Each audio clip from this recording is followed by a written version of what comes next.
Bem-vindos ao podcast Pode Faz o Seguinte. Hoje é um grande dia com um tema super pertinente, ainda mais para esse ano, e vai ser muito legal. O podcast conecta estratégias, negócio e resultados com histórias inspiradoras que fazem acontecer. Sou Rafael Seixas, CEO e fundador da XS Group, a grande novidade também para vocês, e hoje eu tenho a honra de receber um dos nomes mais influentes do mercado imobiliário do Brasil e da região aqui de São Paulo. Vocês vão conhecer agora o nosso convidado, que ele tem uma visão bem estratégica, vendas na veia. Vocês vão conhecer ele, a visão que ele tem. Trazem projetos inovadores e já construiu muitos dos projetos já existentes aqui, passou pela mão dele dentro da região do Vale do Paraíba, interior de São Paulo e outras capitais. Ele é diretor comercial da construtora Souza Araújo, idealizador do reality Meu Primeiro Lar, apresentador do programa Construção e Valor na Band, mentor, palestrante, fundador de empresas que estão à frente do setor na área dele, como a Houseverse, a Imobverse e a Baruch Consultoria. Além disso, ele é um agente de transformação, com mentor e agente de destino pelo Instituto Destiny, com uma trajetória marcada por mais de 100 projetos de incorporação imobiliária, levando desenvolvimento, sonhos e moradia para milhares de pessoas em todo o país. Nosso convidado é o Magno Magalhães. Seja muito bem-vindo e muito prazer em ter você aqui conosco. Rafa, obrigado. Muito bom estar aqui falando com a sua audiência. Espero que a gente possa bater um papo maravilhoso. Com certeza.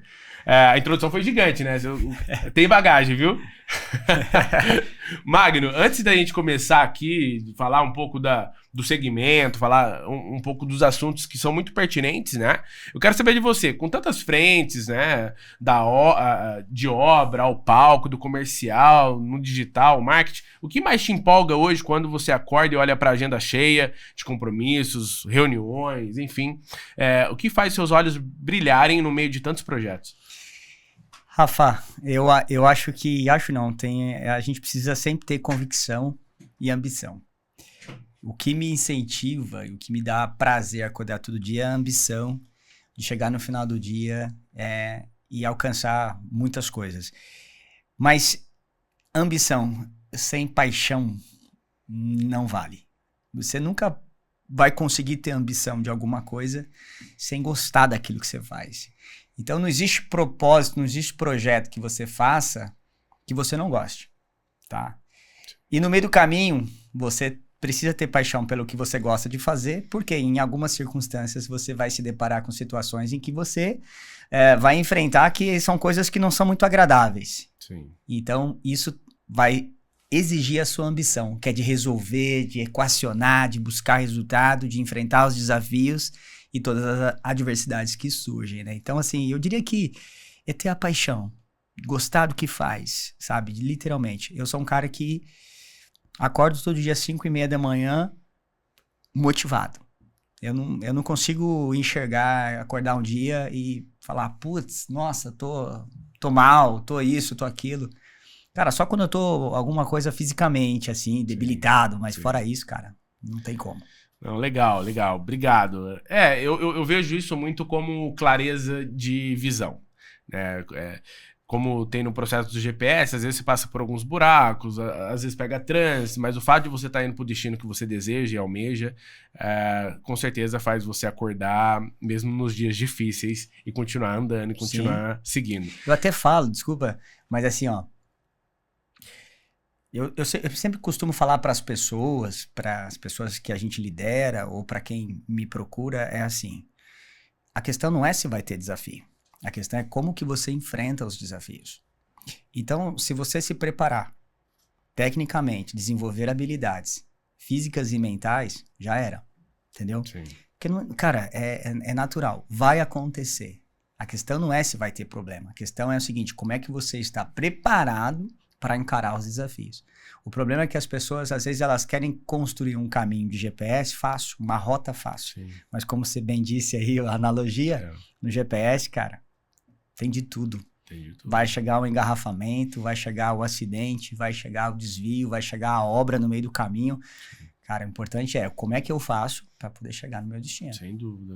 Eu gosto muito disso porque hoje em dia, um dos grandes desafios, não só da geração nova, mas eu acho que até das nossas, é entender que faz parte, né? Porque com o celular na mão, a gente deu o exemplo aqui do GPS, antigamente você tinha que pegar o guia lá amarelão, montar uma rota super complexa para você ir num destino às vezes de 50 quilômetros, super perto.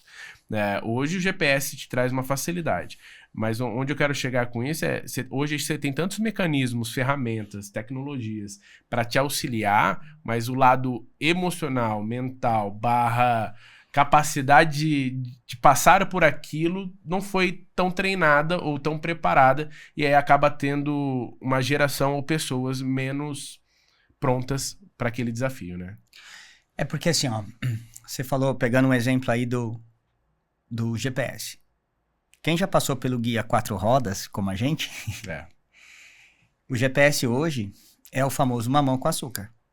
Então, por exemplo, quem se virou lá atrás em achar rotas e caminhos e atalhos para chegar a um destino final, o GPS hoje, cara, funciona.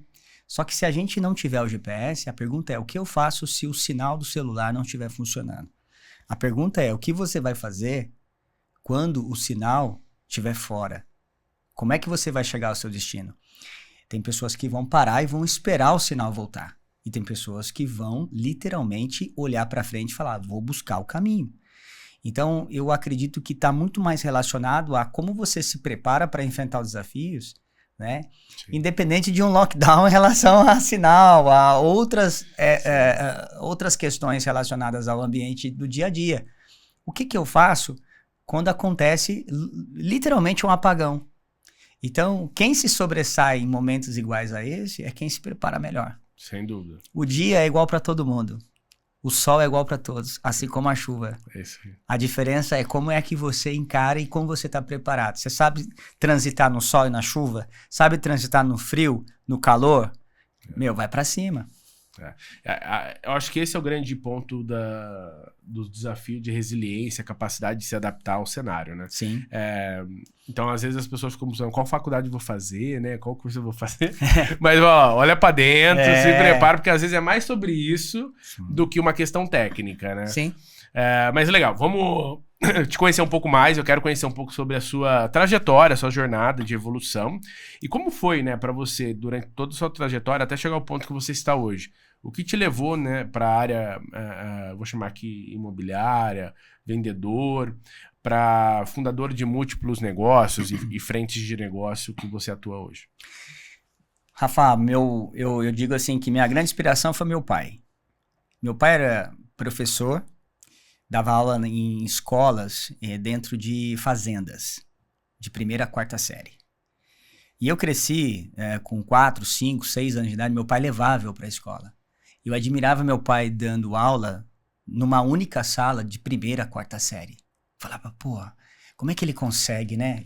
Eu admirava aquilo. Ver um professor com 4 turmas diferentes dentro de uma mesma sala. Ele fazia o famoso ditado, atenção, 1ª série, 2ª série. Só que meu pai também trabalhava no Ministério Público, aliás, no Ministério dos Transportes, que até naquela época era DNR, Departamento Nacional de Estradas e Rodagens. Então meu pai tinha 2 profissões. Falei, pô, esse cara é ninja. Yeah. Só que meu pai não parava nisso. Meu pai tocava muito bem violão. Só que ele tocava violão não com uma técnica convencional, mas era uma técnica totalmente diferente. E muito bem, era seresteiro. Só que não parava nisso. Meu pai escrevia muito bem.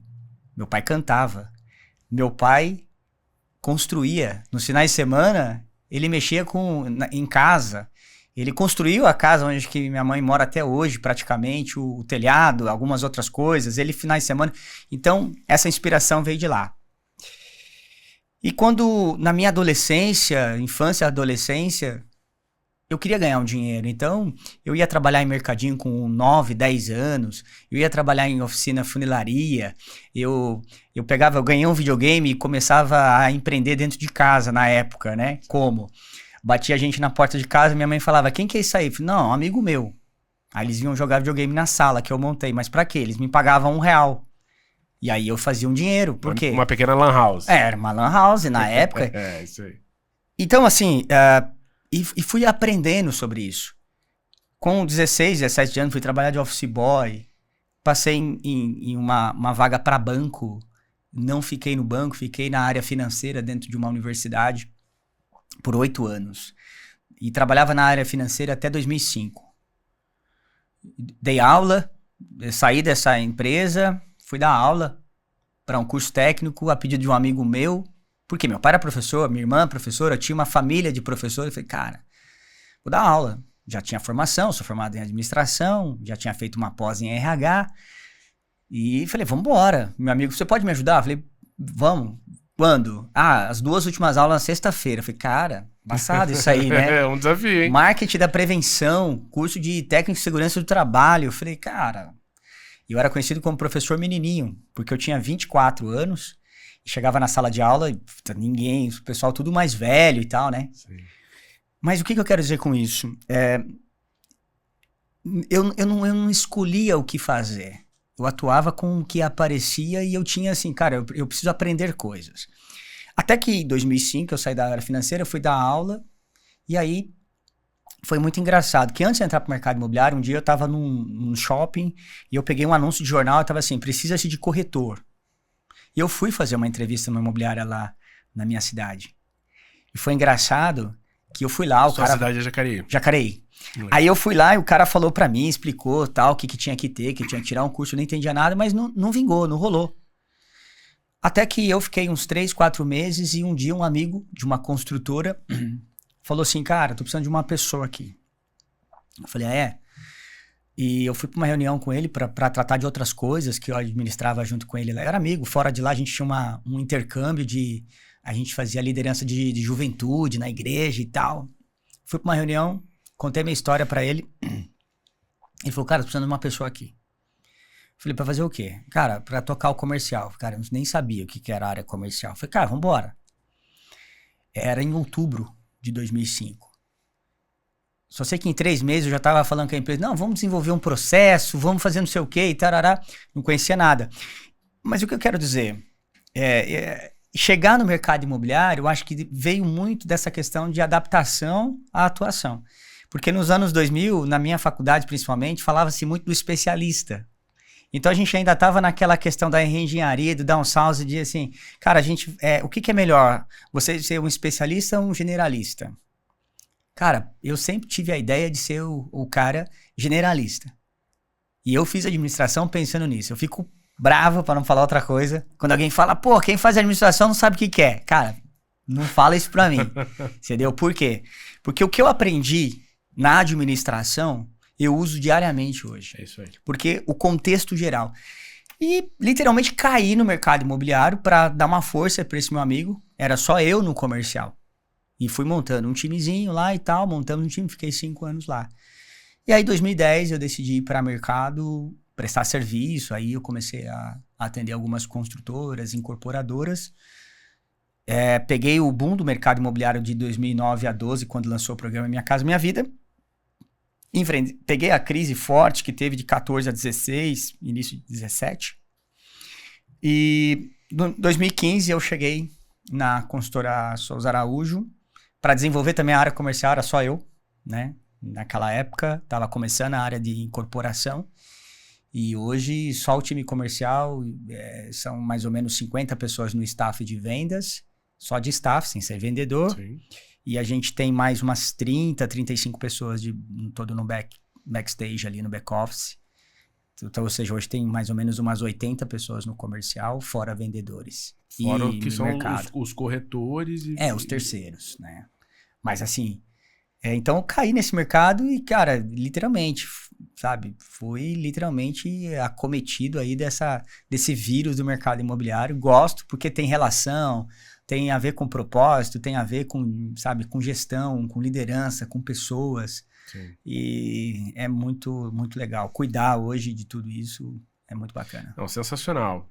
Depois a gente vai aprofundar um pouco mais nessa veia comercial, mas sem dúvida, acho que tudo que você falou, ele combina pilares essenciais que se conectam, né? Propósito, sim, vontade, capacidade de servir e transformar, porque querendo ou não, a venda é isso. Total. Ter a casa, apartamento, enfim, é isso também. Então, sem dúvida, tá tudo muito conectado com a história que você trouxe. E como que surgiu a ideia de você criar a Baruch, a Imobverse? Foi essa fase, e da Houseverse, foi essa fase de consultoria para o mercado? Como que você olhou o mercado nesse momento? Tá. Lá em 2010, quando eu decidi ir para o mercado, eu abri a minha empresa, né, a Baruch Consultoria, e atuava muito literalmente com consultoria direta. Então, entrava nas operações, montava estruturações, desde prospecção até toda a jornada, até a entrega de chaves. E naquele cenário, a gente acabava entrando em algumas operações de algumas incorporadoras, construtoras, mas eu sempre tive um viés de trabalhar com essa questão da educação, eu sempre gostei da questão de mentorar, de ensinar, de falar, sabe, eu digo que é veia mesmo, sabe, eu gosto disso, gosto de estar discutindo sobre, e sempre quis criar esse hub de educação dentro do mercado. Mas eu fui muito relutante do 2012, 13 até mais ou menos 2021, 22, sempre relutando. Aí veio, né, aquela crise pandêmica e tal. Mas em 2023 eu falei, cara, vou pôr esse negócio no ar, vou começar a falar com o mercado. Então aí foi quando surgiu esse hub de Imobverse, Houseverse, né? Wow. Que é justamente para falar de todo o contexto do mercado imobiliário, né? De versátil, de versatilidade, né? Então, ou seja, a gente vem falando com o mercado, com podcast, com eventos relacionados ao mercado, discussões sobre o mercado. O grande objetivo, falar do mercado, né? Acho que ajudar pessoas que estão começando, ajudar, desde a cadeia que vai do corretor até o pequeno, médio incorporador, construtor, e eu gosto de estar dialogando, até porque eu tenho comigo muito claro, Rafa, que aquela história de que você aprende ensinando e você quando ensina aprende é real. E isso movimenta, faz com que você constantemente esteja desenvolvendo e buscando informações sobre o setor. Então, foi nesse intuito, nesse desejo, e não para. Aí, no meio do caminho, surge programa de TV, surge reality show. Algumas pessoas falam para mim, pô, como é que você administra tudo isso e tudo mais? Né? Ainda tem um monte de criança lá em casa. Mas, cara, assim, esse ritmo frenético que eu gosto. O mercado imobiliário oferece isso. Sim. A essência de vendedor na veia, né? Dinâmico tem que ser, não é opção, né? Não. Mas assim, ó, tudo isso que você está falando também, Magno, tá tudo correlacionado ao segmento que você se identifica, a essência de vendas, o fato de poder servir, como você teve a referência do seu próprio pai, quando educa dentro da família. Sim. Então, entrando até um pouco no pilar de empresário e líder, o lance de servir, né, a perspectiva de servir, porque querendo ou não, o setor imobiliário, ele movimenta muito o mercado e o PIB. Sim. Não só pela venda direta, mas por tudo que é correlacionado. A cadeia é muito grande. A cadeia é muito grande. Então, sempre foi muito visto, até pela sua realidade, que é um segmento que precisa ser sempre muito cuidado e zelado pelo que ele impacta. Mas, ao mesmo tempo, você tem uma série de frentes não tão estruturadas no seu segmento. Como você mesmo trouxe aqui, corretores, muitas das vezes não tem apoio, não tem direção, não tem onde consultar, não tem onde aprender oficialmente muitas coisas. E aí acaba indo na cara e coragem, muitas das vezes dá errado mais por falta de ferramenta e preparo do que a pessoa não conseguir. Então acho que também vem muita perspectiva de servir nesse sentido, né? É um exponencial por representar tanto a questão econômica no país, mas ao mesmo tempo não ter tanto aonde se consumir. Sim. Isso é um fato para você também? Primeiro, o que você comentou é muito importante. Eu acho que está relacionado a todo segmento, não somente o imobiliário. Mas a razão de existir de toda empresa, ela precisa de fato, na cultura do dia a dia, ser o cliente. Quando uma empresa tem um propósito, que sobretudo é atender esse cliente e trabalhar em função desse cliente, tudo muda. Literalmente falando, tudo muda. As empresas que mais sofrem hoje são as empresas que trabalham ainda no sistema vertical. O que é o sistema vertical? São os organogramas. A pior coisa que tem no dia a dia hoje é trabalhar sobre organograma. Organograma é a estrutura hierárquica vertical. Eu não estou aqui fazendo uma apologia de que todo mundo tem que ser livre para fazer o que quiser, não é isso. Mas quando você tem uma estrutura vertical, você faz com que as áreas trabalhem naquela famosa frase: Estou fazendo a minha parte. Quando você não sincroniza isso no modo horizontal, em que tudo aquilo caminha para uma esteira para atender uma necessidade do cliente, então a empresa ou ela trabalha sobre uma ruptura, uma fricção muito grande, tá? Ou ela simplesmente corre um sério risco, tá? De perder seu market share, de perder sua participação natural de mercado, né? Ou mesmo ela não existe mais daqui a um tempo. Então, a primeira coisa que você trouxe aí, achei muito pertinente, é o seguinte, é o propósito pela qual sua empresa existe. Então, hoje em dia, com o nível de competitividade que existe no mercado, se a empresa não se preparar para atuar numa horizontal, onde todos trabalham em função de entregar uma necessidade que o cliente, que em tese você foi identificar no mercado que o cliente precisa, esquece. Então, isso faz com que você se prepare, né, para essa situação. Então, ou seja, trabalhar mais nessa horizontal onde você busca, porque nada mais é do que você é um especialista de mercado, sabe muito bem disso. Você vai ao mercado, identifica uma necessidade do cliente, traz para a sua estrutura e fala, vamos entregar isso. Então, você vai lá e fala, esse cliente está com sede, vamos oferecer para ele água. E todo mundo trabalha em função dessa necessidade. E aí você faz com que todo mundo trabalhe sobre um único propósito, que é entregar água, que é a necessidade identificada do cliente. O segundo ponto que você trouxe é justamente a qualificação. E aí quando você tem uma estrutura verticalizada, você começa a ter a famosa torre de Babel nas companhias, que é quando você tem, às vezes, discrepâncias relacionadas à capacitação das pessoas. Porque daí você tem um setor mais, outro menos estruturado, você tem pessoas que não conseguem enxergar essa necessidade, tem empresas que ainda acham que a responsabilidade de vender é do vendedor, não é. O vendedor ele cumpre uma responsabilidade da matriz dele de vender, mas a responsabilidade de vender é da empresa. A empresa, aquela famosa frase, né? Quem não vende, ajuda a vender. Se não estiver ajudando a vender, tá no lugar errado. Sim. E aí, para finalizar essa fala, a questão da qualificação no mercado imobiliário ela é mais latente e eu digo para você o porquê. A principal razão, no meu ver. O mercado imobiliário, ele remunera muito bem. O vendedor, o gestor, tem uma remuneração muito boa. Você pega um exemplo. Se você pegar a média de salário hoje no Brasil, tá? Ela não chega a R$5.000. Então, uma pessoa que está trabalhando aí fora, com carteira assinada, ela está ganhando em média de 1,5 a 2 salários mínimos. Em média, 2, talvez 3, dependendo da função. Aí esse cara vem para o mercado imobiliário. Se ele vender um apartamento de R$300.000, no mercado aquecido como está hoje, a comissão sendo 2%, ele ganha R$6.000. Quando o mercado está aquecido, ele não vende só um. Aí ele vende 2 apartamentos econômicos, tá? Sim. Ele ganha 12. Qual que é o emprego de força que ele fez? Porque muitas vezes o mercado tá tão aquecido, costuma dizer, né? Pô, ele tirou um pedido. Aí ele ganhou 12 mil. Aí ele fala, peraí. Veio pelo lead do marketing, né? O cara foi lá, pegou um lead quente, atendeu o cara comprou na semana seguinte, ele faturou 6 mil fora prêmio, que às vezes tem lá 1.000, 1.500 de prêmio, 2.000. Aí ele chegou no final do mês, vendeu 2 unidades, ganhou R$15.000. Aí ele olha e fala assim, nossa, lá quando eu trabalhava de repente na indústria, no comércio, na prestação de serviço de qualquer outro segmento, eu ganhava 3.500 na carteira, tinha que bater cartão, tinha que não sei o que, isso, aquilo, tal, tinha que ter faculdade, não sei o que. Nossa, aqui, olha, que beleza. Então existe aí a falsa sensação de que é um dinheiro fácil.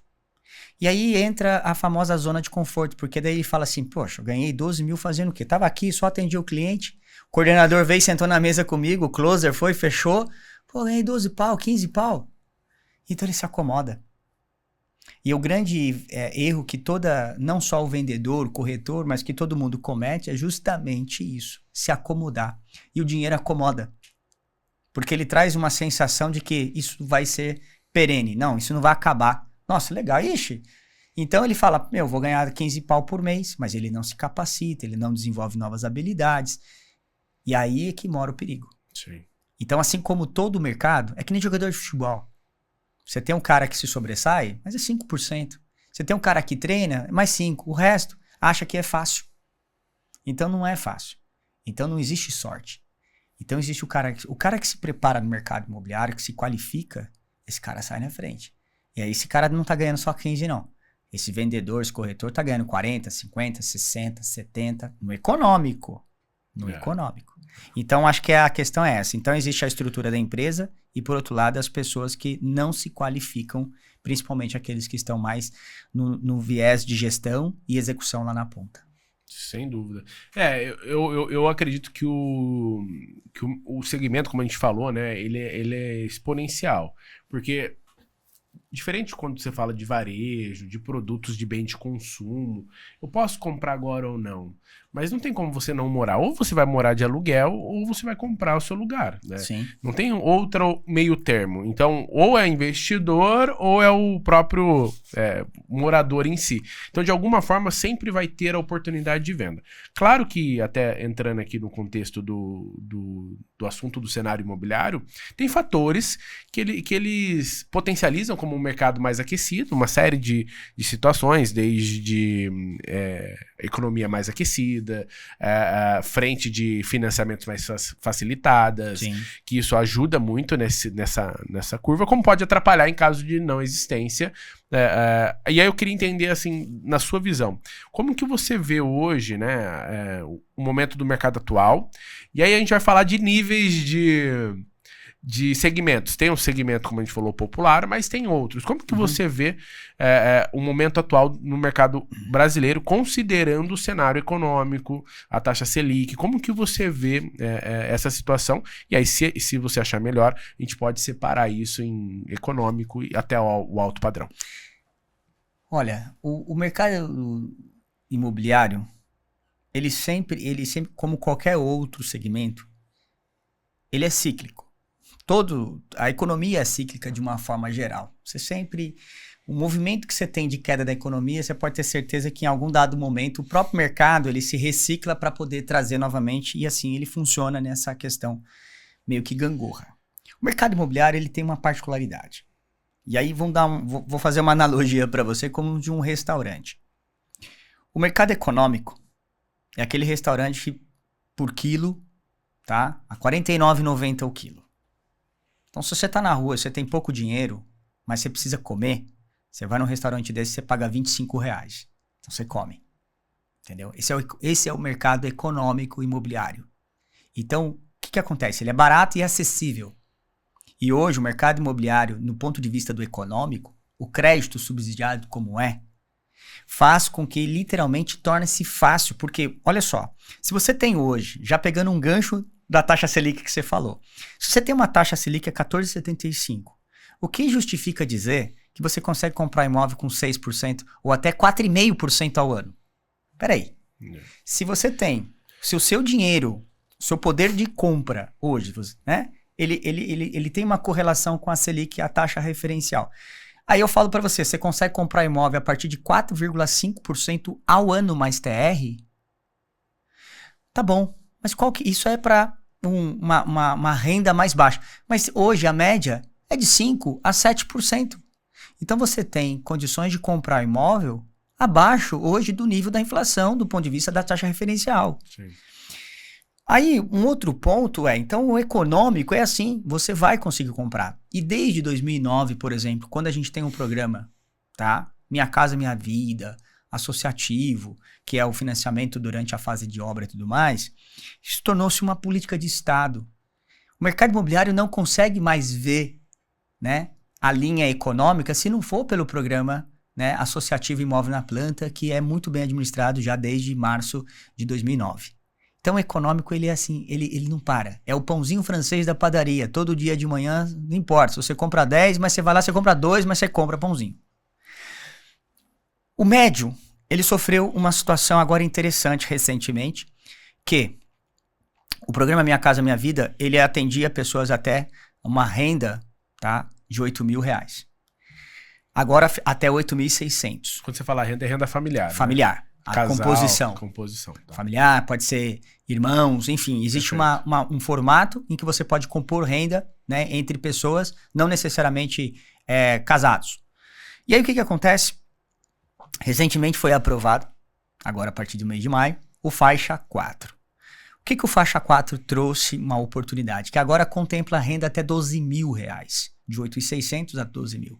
Isso faz com que famílias que antes estavam ali no meio do caminho para comprar um imóvel, por exemplo, que aí a limitação é até 500 mil, o Faixa 3 até 350 mil. Então, entre 350 e 500, é aquela população, aquele público final que queria comprar um imóvel, mas que se ele custasse R$400 mil, já ficava com uma taxa de juros mais cara, porque ele tinha que ir para uma taxa de juros convencional.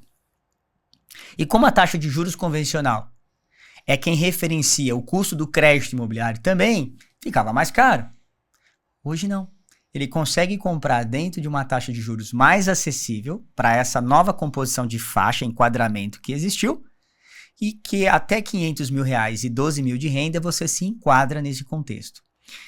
Eu diria que é Minha Casa Minha Vida premium, muito mais até que premium, né? Porque é até R$500 mil. Então, o que acontece?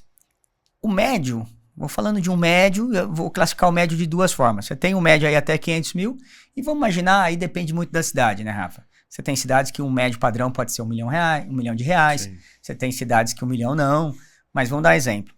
Vamos falar de médio de um contexto geral, independentemente da cidade. O médio e o alto, ele está num cenário um pouquinho diferente. Por quê? Com esse crescimento da taxa de juros, 14,75 como é hoje, o dinheiro, o crédito está mais caro. E ele estando mais caro, quem compra no médio e no alto, não se trata de um primeiro imóvel. Então não se trata de que nem no restaurante, de você, cara, eu tenho que comer. Não, ele pode esperar. Ele não é uma decisão. Ou ele está fazendo o upgrade de um imóvel, ou ele está fazendo um investimento. Então, esse é um tipo de público que ele fala, não, vou esperar.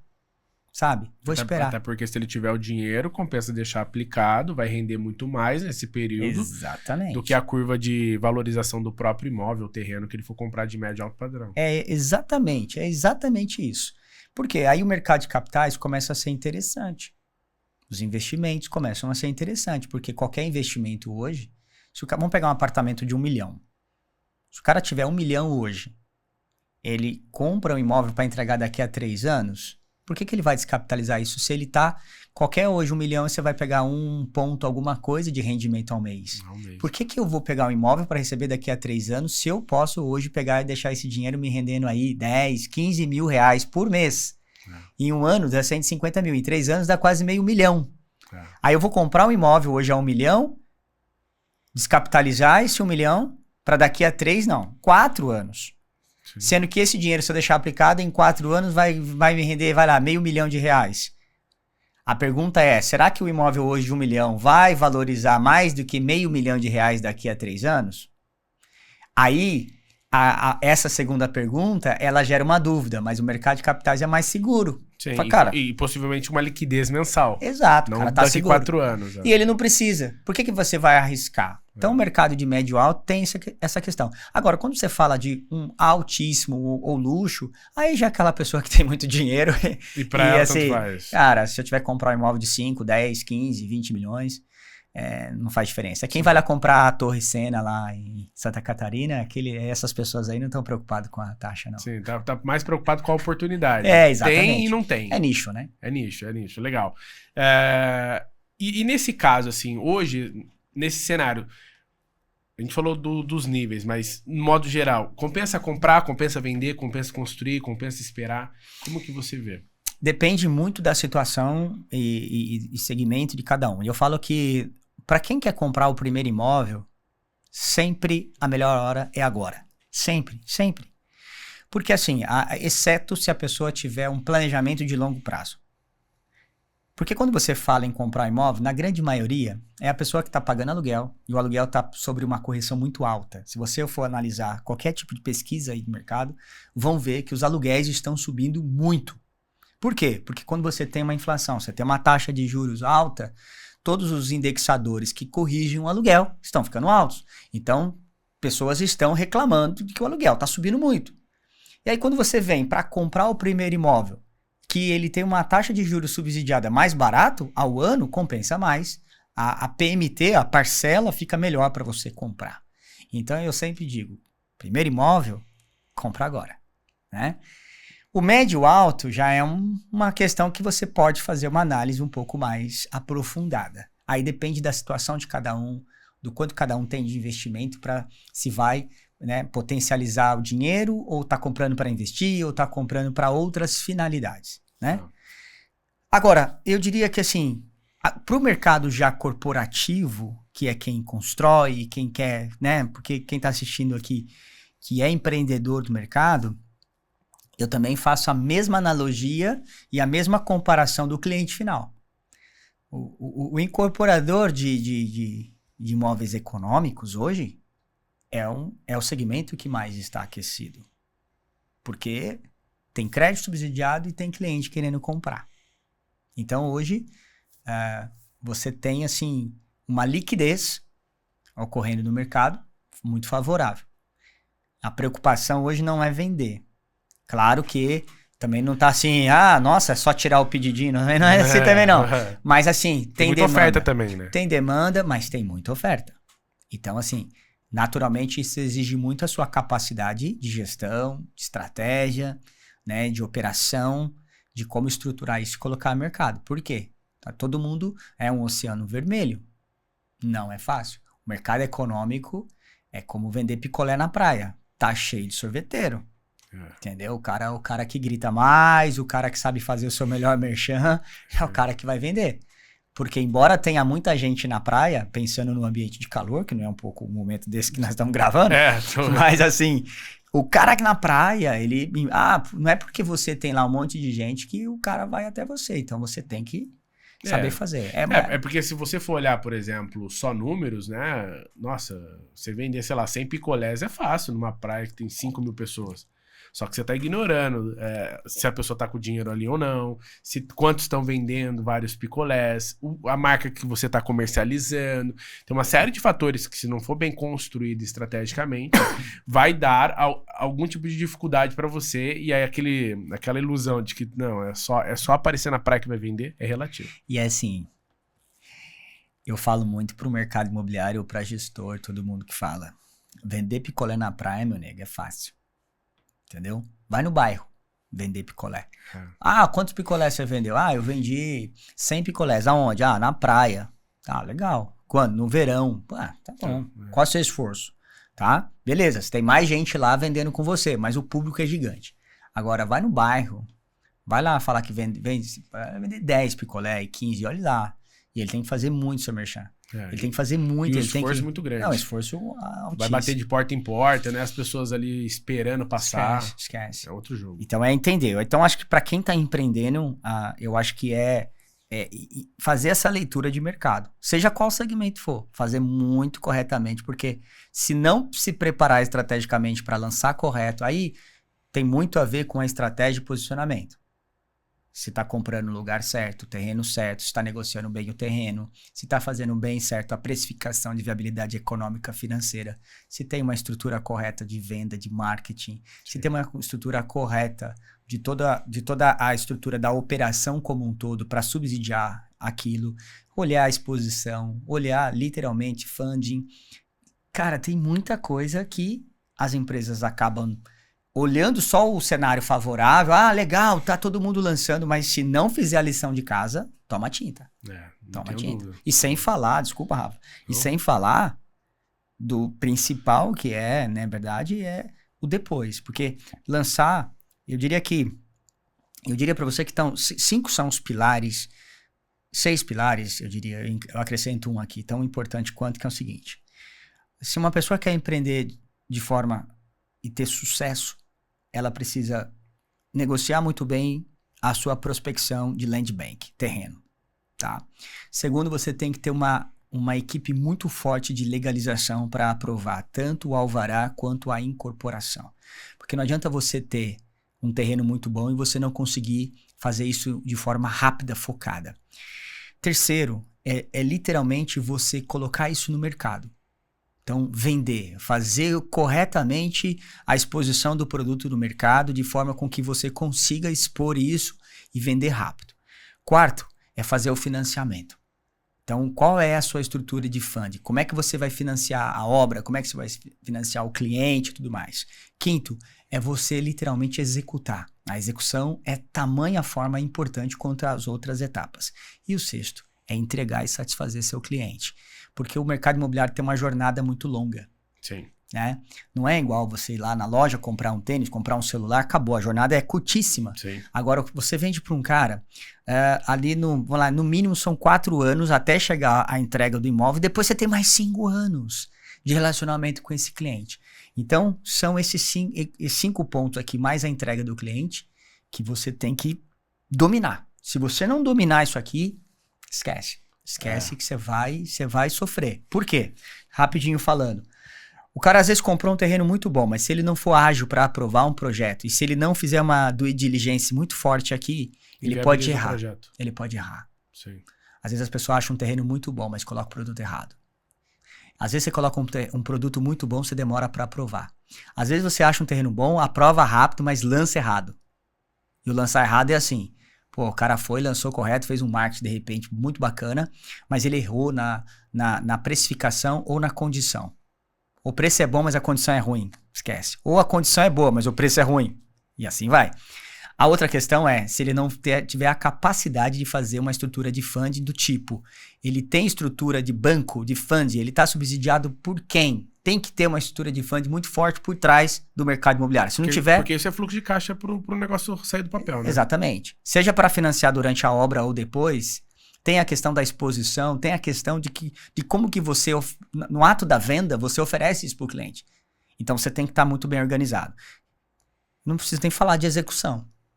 Se você errar no time da execução, você vai prejudicar o sexto ponto aqui que eu citei, que é o cliente. Sim. Imagine você fazer tudo certinho aqui, errar na execução e atrasar a entrega. Já era. Todo o trabalho aqui é perdido. Se você tiver mais lançamento, toma cuidado, porque hoje, com a exposição que a gente tem e com a voz ativa que o consumidor, o cliente final tem, se você atrasa uma obra, você pode atrasar uma obra lá no Nordeste, vai afetar aqui em São Paulo. Sim. Você pode afetar uma obra lá no norte do país, vai afetar no sul. Por quê? Porque hoje o cliente ele tem a voz tão ativa, ele se comunica, ele ganhou essa evidência. Então, é executar muito bem esses 6 pilares. Não, sem dúvida, assim. E cada um deles tem a sua suma importância para que o projeto seja bem sucedido ou não. Sim. Porque nesse caso, eu acho que fica legal evidenciar que não é só vender. Não. Porque isso é um pedaço até simples dessa jornada toda, né? Imagina o garçom. O cliente chegou, tirar o pedido ali na mesa, é só dar o cardápio. Se o cara sentou, ele tá com fome. Se tiver um garçom para atender, ele vai fazer o pedido. Sim. A pergunta é, quanto tempo demora pro prato chegar? Aí, normalmente a gente pergunta, né? Quanto tempo mais ou menos tá demorando? Ou se a gente tiver com pressa, a gente fala, qual que é o prato mais rápido que você tem? Se o cara fala 20, chega em 40, você volta no restaurante? Lógico que não. Entendeu? Ou se você pede um prato. Então, o que acontece? As pessoas hoje, elas estão cada vez mais, né? E quando eu falei desses pilares todos aqui, as pessoas, elas querem mais rápido e com maior qualidade. Sempre. Né? A gente sempre fala, né? Ninguém pesquisa lá. Pizza mais ou menos lá no Google, no chat.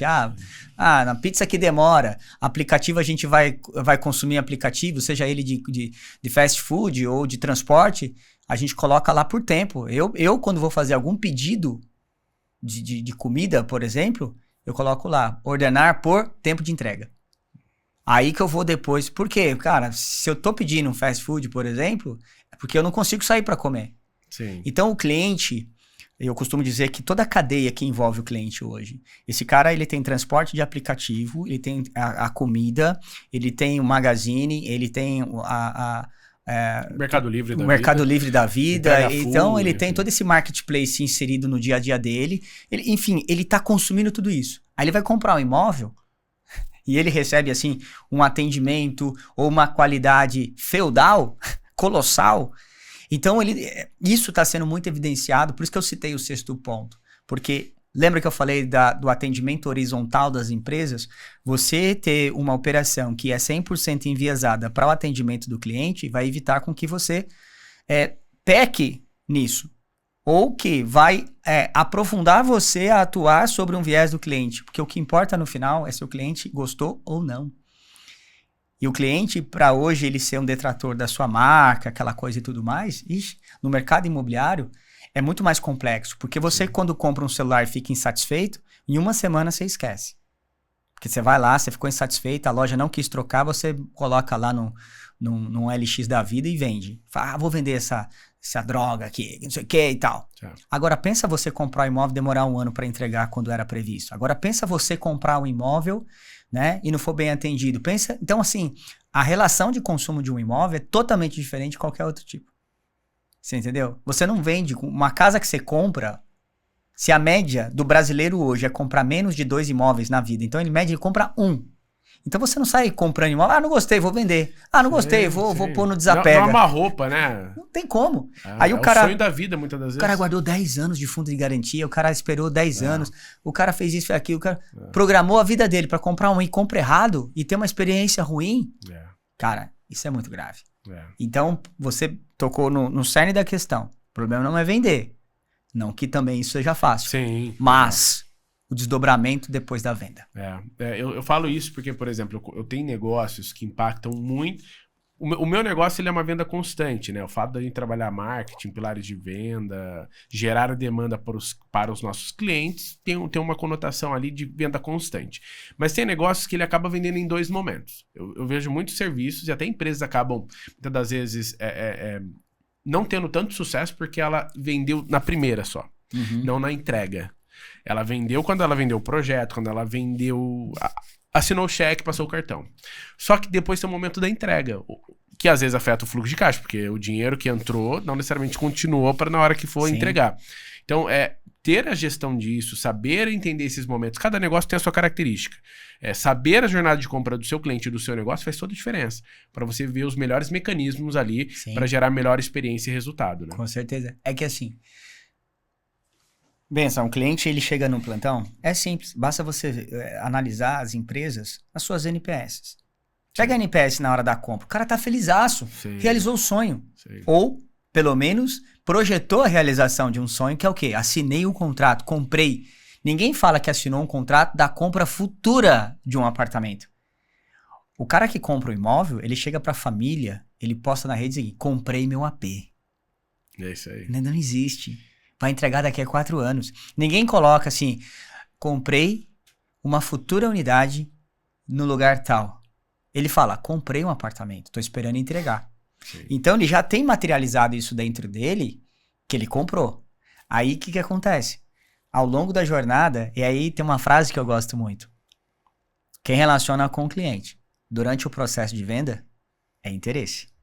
Quem relaciona com o cliente durante o processo até a entrega, isso é relacionamento. Então, tem empresas que querem somente atuar com o cliente pelo viés do interesse. Por quê? Enquanto você ainda não estabeleceu uma relação de compra e venda comigo, eu estou ali te dando atenção. Por quê? Porque eu quero que você compra. Comprou? Esfria. Aí eu vou lembrar do cara lá na chave. E ainda lembro ele para chegar lá e falar assim, escuta, vai atrasar a sua entrega, tá? Meu, esse cara já tá pé da vida.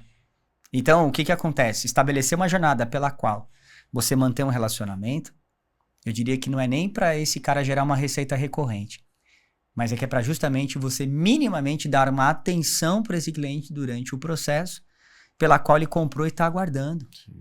Esse cara sonha com isso. Então, para ele realizou um sonho. Mas a concretização, né? Até o termo, o trocadilho da palavra faz sentido. A realização, a concretização disso é quando ele de fato pega a chave. Agora imagine você, 4 anos, você ter uma relação totalmente, né, de ruído com esse cliente. Ou passiva. Né? Ou literalmente, só lembrar dele na hora de mandar o boleto, para ele pagar a prestação mensal. E quando ele liga, fala, agora você tem que... manda tem gente que ainda fala isso, né? Manda um e-mail. O cara liga e fala, eu queria pedir tal coisa, um documento. Você tem que entrar no site, pedir um e-mail, não sei o quê. Ou seja, mas na hora de vender, você tá lá, não, domingo, sábado, 10 horas da noite. É fundamental. Esse jogo, ele faz toda a diferença. Tem a ver com mentalidade, mas eu chamo isso também de você ser intencional. Porque muitas das vezes o mercado acaba falando, vou fazer isso aqui nessa etapa e vamos ver o que acontece. Não, você tem que ser intencional na jornada inteira. Sim. Quando a gente fala de vendas, né, principalmente ali na etapa da concretização da primeira venda, muitas das vezes até esquece os leads que ainda não compraram, porque foca de novo lá no topo do funil para falar, vamos fazer tudo de novo. Não, mas tem pessoas que só tá no processo de decisão, ela ainda é lead, ela só não tá tão quente quanto o outro que acabou de comprar. Sabe por quê? Tem uma coisa que eu falo que ainda é embrionário, mas precisa mudar e está mudando, uma hora tem que mudar. O mercado imobiliário, principalmente o pessoal que trabalha com gestão, está muito enviesado ainda no funil de vendas. E o mercado gosta de olhar muito o seguinte, quantos leads entraram, quantos viraram prospect, quantos viraram visita, agenda, quantos viraram visita, quantos viraram documentação, proposta e venda ganha. Quando você faz uma campanha, vou dar um exemplo. Você pega aqui uma cidade de São José dos Campos. Vamos fazer aqui uma conta hipotética, tá? Em média, você pega aí, entra 10, 20 leads por dia de um determinado produto, tá? Se você tiver 30 produtos em São José dos Campos, simultaneamente gerando 20 leads por dia, você vai ter, literalmente falando, 20. Se você tivesse 10 empreendimentos, então por dia você tem 600 leads. Vamos fazer uma conta rápida. Tá. 600 leads por dia sendo gerado por essas empresas. Por dia. Isso dá mais ou menos, vamos arredondar a conta, 20 mil leads por mês. Se você tivesse 20 mil pessoas para consumir a oferta de produtos que está sendo anunciada, acabava o estoque. Em tese, você acaba com o estoque só com a geração de um mês de lead. Sim. O que eu quero dizer que é o seguinte, essa relação de análise de funil não é a relação pela qual você tem que fazer a gestão. Eu olho muito pelo fato de entender o comportamento do cliente que chega até você. Se você desperta o interesse do cliente para chegar até você, você não pode ter uma visão de funil, porque o funil é quantitativo. Sim. E essa alusão de gerar muitos leads, inclusive gera um engano para a pessoa que está lá na ponta, porque qual que é a sensação que existe? Se eu pego um produto e gero 20 leads por dia, um produto, ao final do mês, eu vou ter 600 leads. Em média, você vai ver uma taxa de conversão de 1 a 2%. Então, você fala assim, 1%, 6%, eu vendo 12%? Não. Tá 0 ponto alguma coisa, 0,7%, às vezes tem gente que faz bem menos venda. Ok. Mas a sensação que as pessoas têm é que é o seguinte, por que eu vou atender esse cara se tem outro lead chegando? Manda outro. Então, tornou-se uma questão muito commodity, o lead. O lead virou um negócio que é o seguinte, cara, por que eu vou dar atenção, ficar retrabalhando o lead, ou fazendo esse processo, É muito esforço. Se tem outro, sabe aquela história? Você chega aqui na minha frente, quer comprar um imóvel, aí você não tem documentação, mas se tem uma fila de 20 pessoas aí fora, por que eu vou perder tempo com você? Essa é a pensão, esse é o pensamento, errôneo da pessoa. O que eu quero dizer é o seguinte, se você muda a sua filosofia estratégica de atuação, eu penso da seguinte forma, se você clicou ou veio até mim, cara, eu tenho que criar uma jornada pela qual é o seguinte, peraí, se você veio até mim, eu consegui atrair a sua atenção, principalmente aquele que visita, você veio, você tem interesse. Então, se eu construo uma estratégia pela qual eu me diferencio, eu saio fora da curva, aí eu tenho mais assertividade, trabalho com menos quantidade, mais qualidade. Ou seja, o que eu quero dizer, não estou falando que é uma exclusão do funil. Estou querendo dizer que a gente precisa criar uma visão mais voltada para o interesse e necessidade do cliente do que propriamente o processo de atendimento numeroso. Sim. O que você está falando eu vejo mais como profundidade. É isso. Não de que não funcione ou que não é isso, mas é mais profundidade, porque de fato, se você melhor aproveitar aqueles leads, elevar o nível de consciência, tirar. Na operação eu falo de tirar as pedras do caminho. Porque as pessoas não sabem que tá colocando pedra ou que existe pedra no caminho. Tira isso para a gente conseguir alcançar o nosso objetivo, seja por financiamento, seja por característica do produto comprador. Você vai conseguir levar o cliente, no caso potencial cliente, a possivelmente virar um cliente. Então, pode acontecer de, não foi aprovado, não tem caminhos. São outros desdobramentos, né? Outro desdobramento. Mas assim, você tratou o lead e foi. Ele declinou porque ele não tem característica naquele momento. Mas eu acho que a gente tem até um assunto que a gente vai aprofundar sobre marketing comercial, mas é uma mentalidade que ela precisa ser bem pensada mesmo, até para você aproveitar o valor que você já gasta. Eu, por exemplo, dentro da SXS, a gente tem a filosofia de trabalhar mídias integradas on-off. Mas muitas das vezes ela não é feita da maneira correta pelo mercado, onde atua. Eles acabam fazendo pela mídia primeiro e não entendendo jornada, objetivo, estratégia do mercado, contexto e praça, começando logo pela mídia. Tá errado. O custo de aquisição vai na lua. Não. Sem a metodologia de trabalho, isso acaba trazendo consequências graves para o projeto. E aí acaba usando o VGV de forma errada, aí você fica com um produto remanescente gigantesco no estoque, tendo que fazer virar com uma verba que ficou pequena, porque foi mal gasta no lançamento, pelo parceiro. Enfim, só estou contextualizando de um assunto que a gente vai aprofundar. Esse é o adjetivo, a profundidade. Entender melhor, sabe? Kotler dizia, né? Entender para atender. Então, quando você tem essa profundidade de análise, porque assim, a gente vive hoje num espiral gigantesco da operação, aquela famosa frase de que você está muito inserido na operação, você precisa ser mais sensível. A gente precisa ser mais sensível à operação. Analisar estrategicamente como mudar a rota, tem 3 coisas que eu falo para a equipe. É um mantra que eu tenho comigo. Você tem que ter foco, porque se você tiver foco, você vai ter intensidade. Quando você foca, você é intenso. Porque quando você tem uma visão desfocada, você não consegue ser intenso. E naturalmente, se você não é intenso, você não age rápido. Então, se você age com foco, você tendo intensidade, você age com velocidade. Isso faz com que você mude as rotas e perceba mais rápido alguma mudança que você precise fazer, porque você foi focado e intenso para entender qual que é o desvio. Cara, eu estou desviando aqui. Agora, quando você tem uma visão desfocada, é menos intenso, você demora muito para perceber o seguinte, cara, por que não está vendendo? O cara vai perceber isso lá no dia 25. Sim. Por quê? Porque ele não consegue ter uma intensidade, porque não tem foco, né? Então, agora, se você é focado, é a amostragem. Venda é a amostragem. Esses dias alguém falou pra mim, cara, precisamos colocar mais energia na operação, que senão não vai vender. Eu falei, peraí, o que você tem de pura energia? Não, se a gente não melhorar isso aqui, eu vou falar uma coisa. Quando você é que nem um carro. Você pega um carro que tem 4 velas. Vou pegar um carro, 4 cilindros. Se você pega uma vela e ela queima, o carro começa a falhar. Ou uma bobina, ele começa a falhar. O que acontece?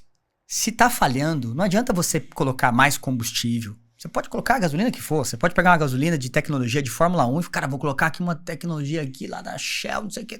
Não funciona.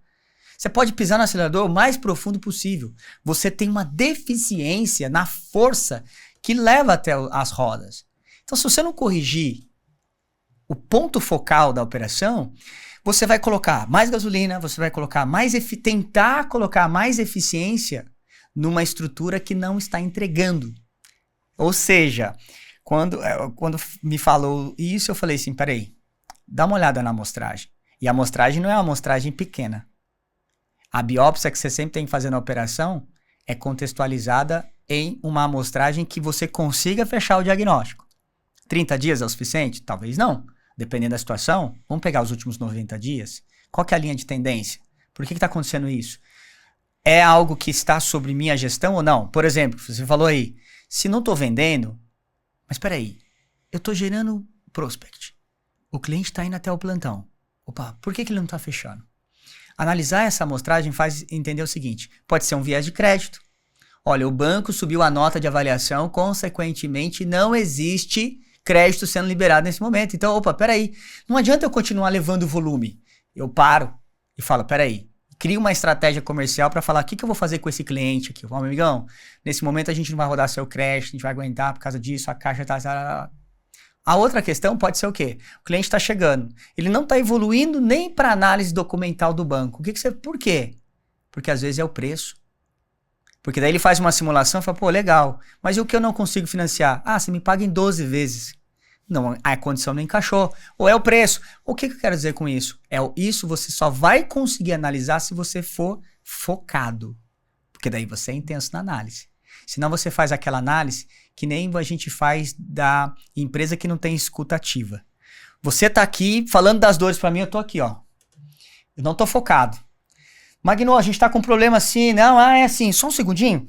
Mexe no celular aqui e tal. Magno, então... Aí no final, o que você tava falando, Rafa? Então a gente precisa mudar a operação por causa disso. Tá bom, vamos ver. Vamos marcar depois uma reunião. Tô correndo agora, tal. Eu não tava focado. Sim. Você tava focado e intenso para resolver o problema e eu não. O que acontece? Você não vai ter capacidade rápida de agir. É como o paciente na UTI. O paciente na UTI, você tá focado em ver todos os sinais vitais dele e tá intenso no olhar. Para que você possa rapidamente interagir com o paciente e não deixar com que ele morra.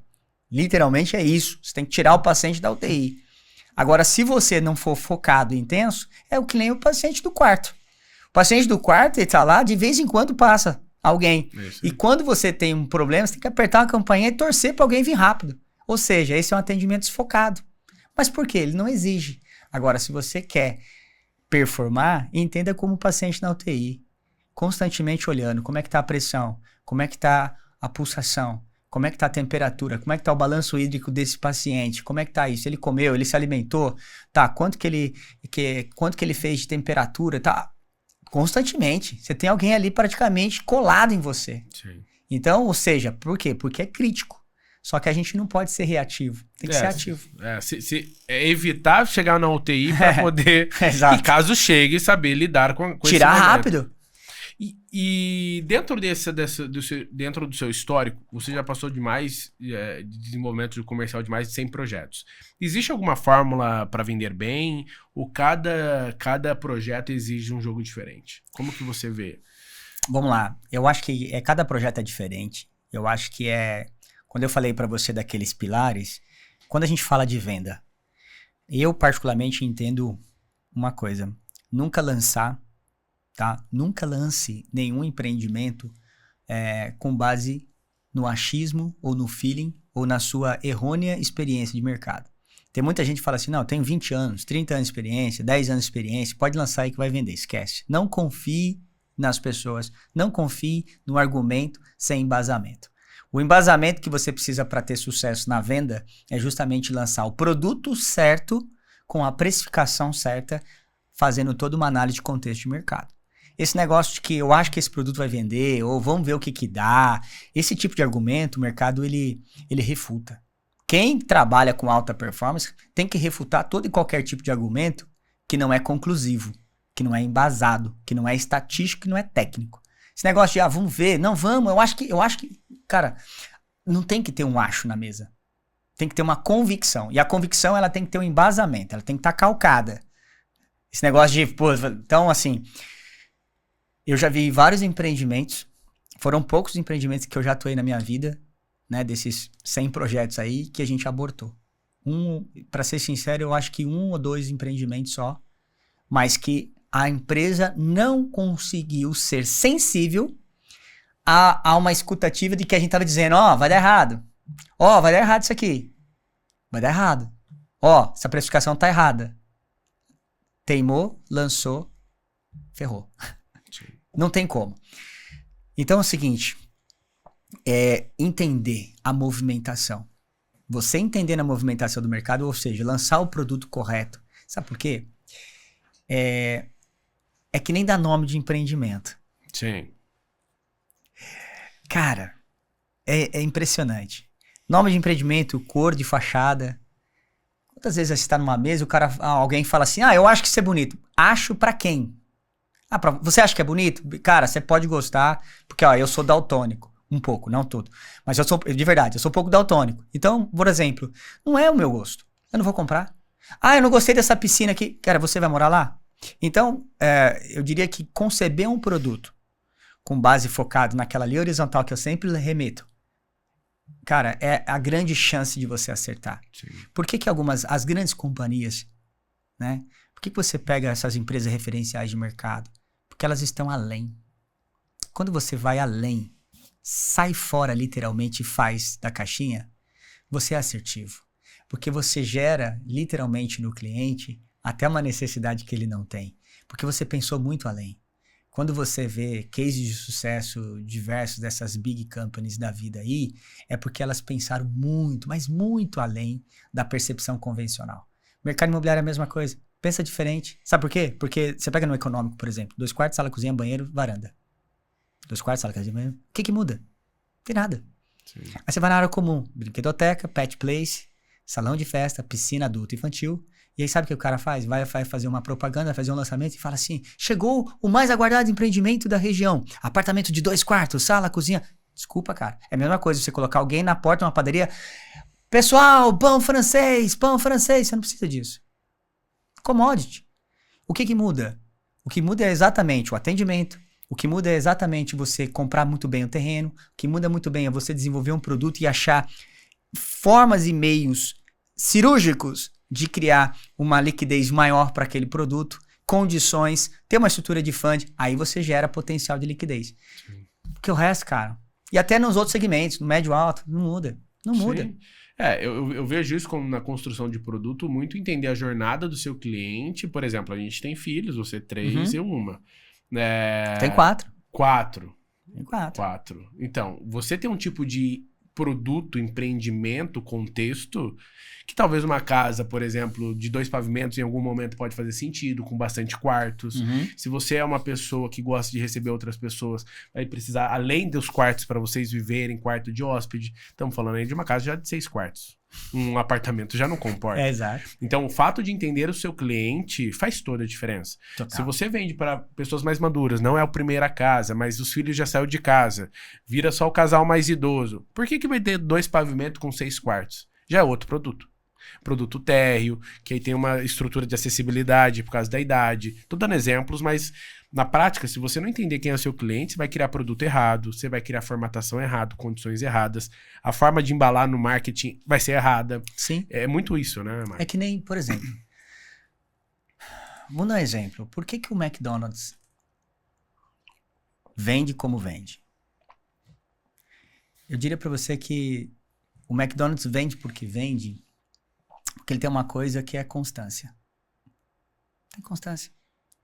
Dificilmente você vai no McDonald's e você vai ter algum tipo de problema relacionado a, assim, poxa vida, o hambúrguer estava diferente hoje, o pão não era legal. Cara, sabe assim, cara crachá, é um negocinho. Então, o que não é o melhor lanche. Sim. Não é pelo produto em si. O cara fala assim, puxa, eu gosto do Madeiro. Mas o cara vai no McDonald's pela constância. Ele conseguiu criar uma sensação no público final, porque assim, se você estiver na rua e quiser passar num drive-thru, por exemplo, você fala, cara, eu vou lá porque é certeiro. Eu não vou ficar mais do que 5 minutos, 10 minutos. Exceto, tem algumas outras exceções, pô, já cheguei a pegar situações, tinha lá, fila, 15, 20 carros, sei lá. Mas na grande maioria é a constância. Então, assim, quando a gente fala dessa percepção do cliente, entender o cliente, cara, o que prende, né? Ou seja, vocês que trabalham muito, eu falo nós, mas principalmente vocês, que atuam naquela questão, a famosa prender a atenção do cliente, tá? Mas a atenção do cliente, ela só vai ficar presa, digamos assim, se houver uma qualidade, se houver algo que desperte o interesse de fato que ela tem. Que gera conexão. Que gera conexão. É que nem jogo de futebol. Se você tá assistindo um jogo, mesmo que no seu time, o jogo tá bom, você fica ali. Você se prende, pô, que jogaço, que não sei o quê. Agora você tá assistindo um jogo, sábado à tarde, nesse tempo frio. Um jogo ruim, você dorme. Você dorme. Então, entender o motivo pela qual o cliente quer e precisa daquele produto, é essa conexão que você disse. Conectar-se ao cliente é o que faz toda a diferença. Porque o produto é o mesmo. O atendimento é diferente. A conexão com o cliente é diferente. Tá? Tem empresas que acham que vão vender por causa da sua história. Tem empresas que acham... Eu digo para você, cada vez mais é simples. Basta olhar as empresas mais longevas do mercado, quanto tempo elas demoraram para valer um bi de mercado. E hoje, tem empresas com 5 anos valendo um bi de mercado. Mas por quê? Olha o tempo que antes levava. Mudou, o mercado mudou completamente. Então você vê muitos entrantes no mercado com uma visão muito mais depurada e sensível e focada no cliente que as empresas, eu tenho 30 anos de mercado. Desculpa, dane-se. Não importa absolutamente nada. Nada. O cliente atual hoje, principalmente essa nova geração, você acha que ela está preocupada em saber? Ela sabe o seguinte, que produto é esse? O que vai me entregar? O que me resolve, né? O que isso atende o meu propósito de vida, o meu conceito? Não. É totalmente diferente. Eu olhando para o mercado, olhando as empresas que têm mais tempo de mercado, eu acho que o grande desafio delas, na verdade, é o tempo de mercado. Porque como ela passa de atender gerações diferentes, Sim. em alguns casos, multigerações simultâneas, como que eu atendo um baby boomers e atendo uma geração alfa? Aí talvez eu acho que a Coca-Cola se encaixa nesse exemplo, acredito. Mas como que ele tem que adaptar a linguagem, formato de produto, para se adequar da melhor maneira? Então, eu acho que o desafio maior são das empresas mais velhas, as mais maduras do mercado, porque ela acompanhar essa evolução do seu cliente, e muitas das vezes falar com gerações diferentes, em canais diferentes, com tons diferentes, em formatos de produto diferente, é mais desafiador do que eventualmente uma que está nascendo agora com a capacidade de... A adaptabilidade muito grande. Ela já nasce entendendo todo o contexto do mercado atual. As anteriores, as mais antigas, elas precisam literalmente se reciclar. Criar esse poder de resiliência para ela justamente entender a sua capacidade de adaptabilidade no mercado e entender o seguinte, cara, não dá mais para eu fazer o que eu fazia antes e achar que eu vou ter sucesso. Então, assim, a gente, quando olha para o mercado imobiliário, a gente vê hoje empresas do segmento de décadas de história passando dificuldades porque não se atualizou. Não é só o mercado imobiliário, isso é um contexto geral, mas no mercado imobiliário, isso muito. Por quê? Porque a gente vê empresas novas, com 10 anos, menos até isso, de atuação no mercado, que já estão explodindo. Por quê? Porque ela justamente está criando um produto que tem muito mais conexão com aquele público final que está querendo. Então, assim, e ninguém vai comprar porque, vou comprar daquela marca lá porque eles têm mais de 30 anos de mercado. Sim. Acabou. Sim. Não tem mais isso. Faz toda a diferença. E falando um pouco sobre marketing e vendas, eu queria saber a sua visão. Se é uma visão única, eu costumo dizer que, não para influenciar a sua resposta, mas eu costumo dizer que a tendência é que o marketing comercial não seja mais 2 departamentos diferentes.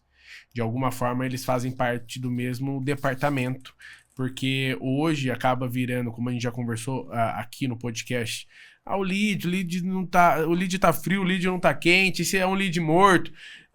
Até que ponto realmente é um lead morto, né? E como que você vê, pela sua experiência, a relação entre marketing e vendas nesse cenário? Os mais antigos vão saber. É Bebeto e Romário. Entendeu? Se for os atuais hoje, é justamente você olhar lá Messi e Cristiano Ronaldo. Lógico, eles nunca jogaram juntos, mas estou fazendo uma analogia de potencial de resultado. É assim, ó. Eu acho que primeiro é a gente destacar a atuação do marketing em 2 instâncias. Porque, primeiro, é um marketing mais estratégico, conhecendo o público final e atuando mais e muito mais de forma profunda mercadologicamente. O marketing que tem um viés somente de publicidade e propaganda, aí ele vai mais atrapalhar do que ajudar. O que eu quero dizer? Vou dar um exemplo. Se você tem uma estrutura em que você atribui somente o seguinte, vou lançar um produto. A publicidade e a propaganda é o desdobramento da sua atuação estratégica de mercado. Ou seja, existe um trabalho anterior que o marketing precisa estar mais atuante e que muitas construtoras não fazem. Muitas construtoras incorporadoras atuam muito sobre o viés de publicidade e propaganda e acham que isso é o marketing. Não. Isso isso é um pedaço. Né? Então, existe um trabalho que precede a atuação da comunicação e da publicidade efetiva, que é justamente o trabalho mercadológico, entender o público, entender o produto, entender mercado, entender movimentações estrategicamente naquela linha horizontal que eu sempre estou frisando aqui. Então, o marketing, se ele fizer isso daqui, a sua campanha efetiva, todo o desdobramento operacional tático vai ser em cima desse planejamento estratégico de mercado e essa comunicação vai ser assertiva. Se isso for feito, aí é que entra um desdobramento efetivo com a venda. Por quê? Porque você vai comunicar de acordo com você entender o mercado. A venda, eu diria que na analogia é o seguinte, marketing tem que colocar a bola na marca do pênalti. Essa história é como eu falo do sincronismo de uma corrida 4x100. Você nunca vai ver uma corrida 4x100 e que uma pessoa tá ali correndo e ela olha para trás para falar, me dá o bastão. O sincronismo é tão grande que ela tá correndo e ela faz só esse movimento de braço, porque ela sabe que em um dado momento o bastão vai ser entregue na mão dela. E aquilo é treinado de forma sistematicamente, de modo com que haja esse sincronismo para que se atinja o objetivo de ganhar a competição. Marketing e vendas é a mesma coisa. Eu costumo dizer assim quando eu sento as áreas. Eu sento pro cara do marketing e pro cara de vendas. E eu falo assim pro cara de marketing. Você não vai fazer tudo que ele quer. Porque o cara de vendas vai pedir tudo. Cara, tem que fazer mais isso, mais isso, mais isso, mais isso. Mas eu falo, você não vai fazer tudo que vendas quiser. Mas também você não vai fazer nada sem entender a dor dele lá. Porque quem tá na ponta é que de fato entende a real necessidade e o que tá efetivamente dando não certo da comunicação tática que você criou em cima de um planejamento estratégico de marketing. Por que eu falo que isso é extremamente importante? Porque esse cara da venda aqui, meu nego, ele vai bater. E vai bater forte. Se esse cara aqui não tiver preparado e contextualizado para poder criticar, saber se posicionar ali. Esquece. Ó, até aqui, aí esse cara aqui vai engolir esse cara aqui. É isso aí. Porque o cara da venda, ele vai falar, ele quer mais movimentação, ele quer mais amostragem, ele quer. Mas nem sempre o pessoal da venda também, e aí eu vou fazer aqui uma defesa da ponta. Porque às vezes o pessoal fala assim, o pessoal pede lá 100 dados. Esse trabalho é do comercial. Então uma coisa é o marketing, planejamento estratégico. Outra coisa é o marketing desenvolvendo a comunicação e a publicidade disso aqui. E a outra coisa é esse cara aqui chutar a bola pro gol. E a outra coisa é o backstage, que é o comercial, analisando o seguinte, ô vendas, vem cá. Pô, foi colocado 12 bolas ali na marca do pênalti, 6 bolas na falta dentro da meia-lua da grande área, tarará, tarará. Olha, estatisticamente falando, esse é um trabalho mais de inteligência de dados, em que você começa a contextualizar e criticar as falas, desconstruindo argumentos evasivos, que é o que mais acontece, tanto em marketing quanto em vendas. Por isso que tem que ter uma dobradinha, porque tem que ter o contexto. Argumento sem contexto é conversa fiada. Argumento sem contexto é papo de café. Sim. Argumento sem contexto é literalmente querer fazer com que a minha fala seja mais predominante do que a sua. Quando na verdade é o seguinte, tá bom, peraí. Cara, a gente identificou que o público consumidor aqui desse produto é um cara que ganha 5 a 7 mil reais. A campanha foi feita com base nisso. Os clientes que estão visitando ganham realmente essa renda, porque a gente apurou, porque tá lá preenchido em sistema, tá...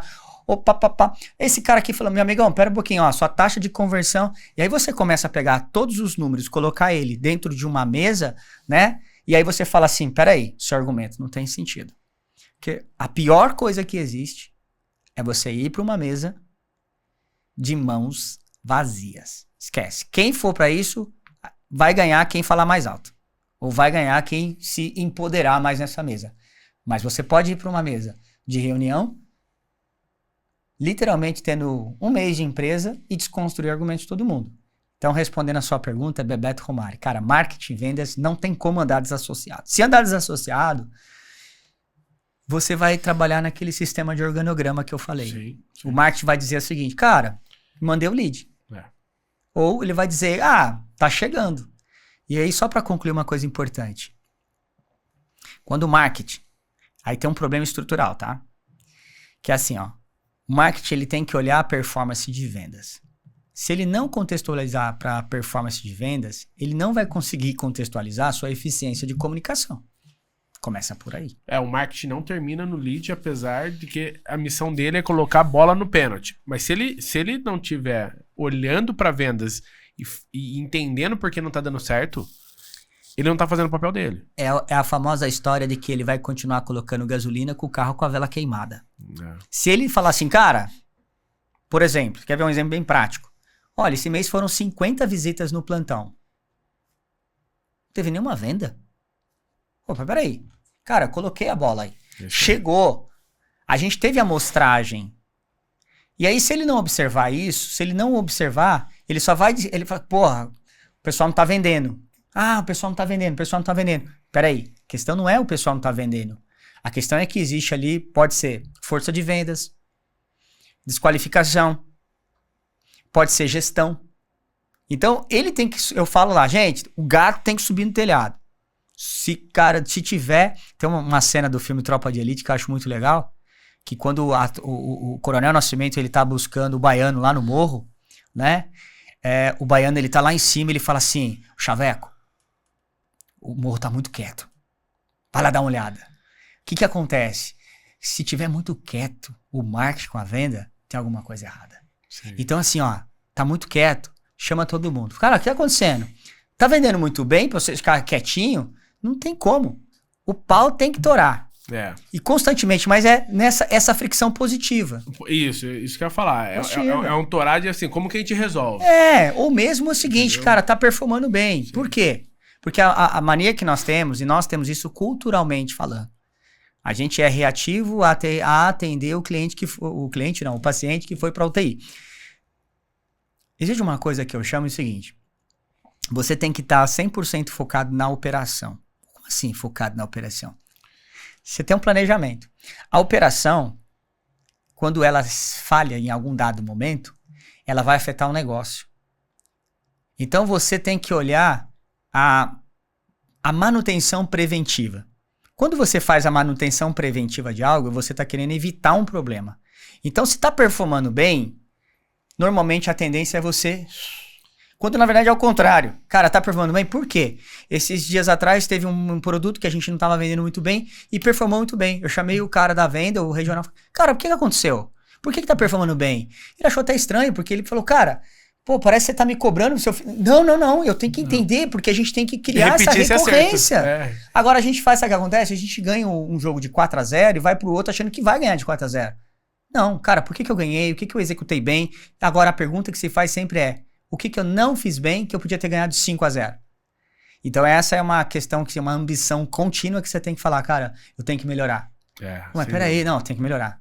Então é a busca incessante de performar melhor. Legal.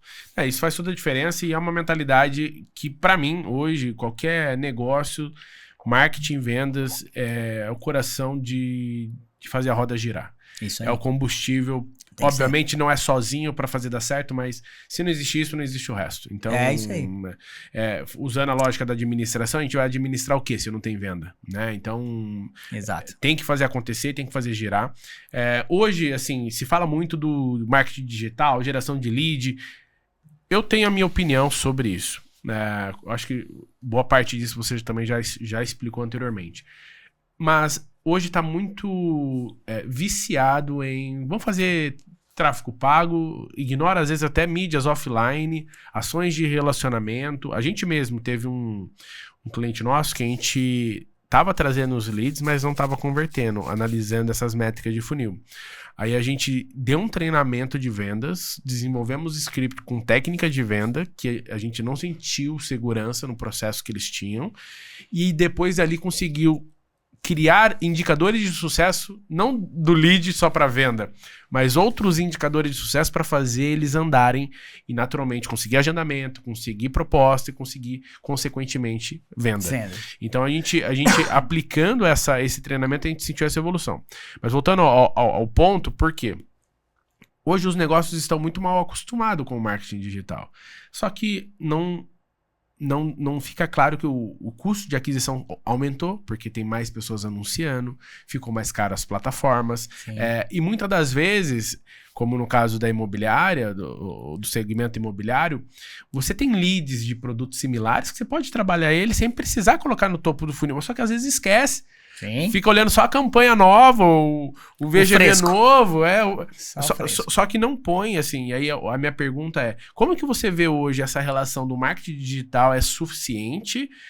Ou precisa de ações presenciais, relacionamento com construção da marca no físico, olhar a base de dados antigas e criar estratégias em cima? Eu vou para uma análise estratégica. Você sabia que quando os Estados Unidos foram capturar Osama Bin Laden, ou matar Osama Bin Laden, a CIA, estrategicamente, o procurou por 10 anos. Mais de 10 anos. E quando eles descobriram aonde Osama Bin Laden estava, a equipe, os SEALs, né? Que foram destinados para poder capturar ou matar Osama Bin Laden, eles criaram literalmente a casa onde Osama Bin Laden estava. Nos Estados Unidos, eles criaram um protótipo, construíram uma casa e eles fizeram centenas e milhares de simulações para que eles pudessem atuar de forma precisa no objetivo que eles tinham. Ou seja, antes deles chegarem lá e de fato pegar o helicóptero e ir lá, eles começaram a questionar toda a operação e simular diversas coisas.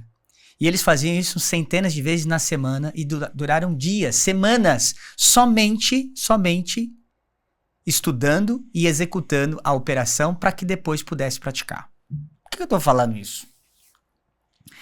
Quando a gente tem a possibilidade de erro, quando a gente entende que a gente pode errar, então a gente perde um pouco a essência de atuar de forma mais estratégica sem esse poder de erro. Ou seja, imagine você que se a gente falasse assim, olha, você vai ter que criar um lead, olha, eu vou te dar aqui R$1.000, eu preciso que você gere para mim uma venda. Há duas possibilidades. Você fala assim, puxa, o que é mais fácil? Eu buscar 2 leads de R$500 ou eu buscar, sei lá, 10 leads de 100. À medida em que você vai aumentando o seu leque de opções para trazer esse lead, você vai possibilitando, na mente nossa, infelizmente, assim, eu vou gerar um lead de R$20, porque daí eu vou gerar uma porrada de lead aí, 50 leads, 60 leads, cara, e deixo lá com a ponta. Mas a gente vai literalmente, a gente abre muito essa possibilidade de errar. A gente se permite muito ao erro. Quando, na verdade, a gente tem que trabalhar mais os bastidores da operação. Então, quando a gente fala de tráfego pago, quando a gente fala de mídia e tudo mais, construir uma estratégia de comunicação em que a gente fala, tá bom, isso aqui é convencional, isso aqui todo mundo está fazendo. A pergunta é, o que nós vamos fazer para ser diferente, para ser uma comunicação mais assertiva? Claro, guardadas as proporções, foi lá uma operação para poder matar o cara, mas eles tinham falhado outros 10 anos. Então, à medida que você vai aprendendo, você vai maturando a operação, você vai criando, vai ficando mais calejado, natural. Né? O que eu quero dizer com isso? É importante o quê, tá, Rafa? Criou-se, então, um achismo, um viés muito forte do seguinte, coloca todo o dinheiro no marketing digital e vai aparecer lead pra caramba, manda lá pro corretor, ele se vira, ele fecha e tudo mais. Então tornou-se uma coisa meio que, sabe, por osmose, o negócio vai virar. Não, faz lá. É o exemplo que eu dei de gerar 6 mil leads por mês, 60 mil, 30 mil leads por mês, 20 mil leads por mês aqui em São José. Qual que é a oferta que tem, a oferta de produtos? A gente tem 5 mil unidades em estoque, mas só gero 20 mil leads por mês. Então, assim, tem muito lead sendo gerado que não está performando. Lógico, tem toda uma cadeia aí de jornada de compra, tempo, perfil, público. Tem muita gente que está numa jornada que ainda está só na fase de prospecção, pesquisa e tal. Então, estrategicamente falando, eu diria o seguinte. Eu sou adepto a essa questão do digital, naturalmente. Não tem como. Isso aí, alguém falar que não... Né? Sim, é isso. Mas eu acho que, assim, você tem que entender a sua operação é uma cidade pequena? É uma metrópole? Qual é o tipo de mídia que mais funciona? Entender um pouquinho, por exemplo, hoje a gente tem no Brasil, por exemplo, muitas pessoas que compram por influência. Então, às vezes, você está lá só investindo em geração e tal, mas o famoso influenciador funciona para o seu segmento, para o seu negócio, ou não? Aí muitos estão se falando, não, pequenos influenciadores. Então, é o que as empresas estão fazendo. Ao invés de contratar um cara lá, um grande tubarão, isso, vão pegar vários. Isso. Então, assim, eu diria que atue sim com muita força no digital, mas eu acho que isso não elimina. Uma coisa é fato, Rafa, na minha visão. Todo emprego de ferramenta e tecnologia não elimina a capacidade que nós temos ainda de pensar, estrategicamente falando, como pessoas. Por mais que você tenha um ambiente hoje com IA, com vários outros tipos de emprego de ferramentas e tecnologias que potencializam o tráfego e outras performances mais no mundo digital, é como você ter um relatório na mesa e não saber diagnosticar aquele relatório. Uma coisa é quando você abre um exame médico e você olha as referências. Tá dizendo que se tiver até 100, a glicose, ok. De 100 a 125 é pré-diabético. Isso você sabe porque você está lendo. Mas quando você... e a correlação daquilo? É quando você começa a olhar uma enzima do fígado. Aí você olha lá, o que tem a ver isso aqui, doutor? Essa enzima aqui, se ela estiver muito alta, ela pode afetar o rim, que pode afetar... ou seja, é a capacidade que a gente tem de fazer a leitura dos movimentos. A frase que eu mais gosto de falar é essa. Quem não entende o movimento não analisa o resultado. Tem muita gente que só quer analisar o resultado. A gente vendeu bem esse mês. Bem? Baseado em quê? Sim. Qual foi o volume? Qual é o concorrente? Entendeu? Porque às vezes quando você olha o número absoluto, nem sempre aquilo vai representar uma performance. Então o que eu quero dizer é que o mundo digital é extremamente importante, mas a gente precisa cada vez mais pensar estrategicamente, porque o que eu vejo que o mundo digital trouxe é uma certa zona de conforto para as pessoas acharem que vai performar independentemente da sua capacidade. Sim. E aí eu digo, uma coisa é você desenvolver habilidade, outra coisa é você ter competência para exercer a habilidade que você adquiriu. São coisas distintas. Não, perfeito. Eu particularmente, enfim, fazemos isso, né? Marketing digital, sem dúvida, é uma ferramenta exponencial.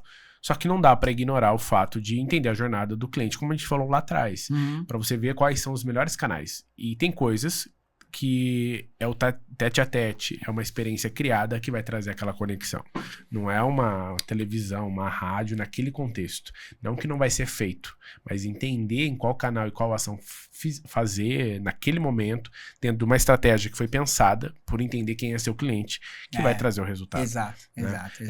Eu gosto de chamar isso de ser um marketing intencional, mas Sim. não somente ou exclusivamente para vendas. Porque antes de você vender, você deseja, você percebe necessidade que antes talvez você não tinha clareza. Então, é um fato. O lead, ele é uma ótima ferramenta. Mas usando o exemplo lá do senhorzinho, que os filhos já cresceram, morando na casa Sim. térrea, talvez ele não esteja no TikTok, obviamente, porque é um perfil diferente.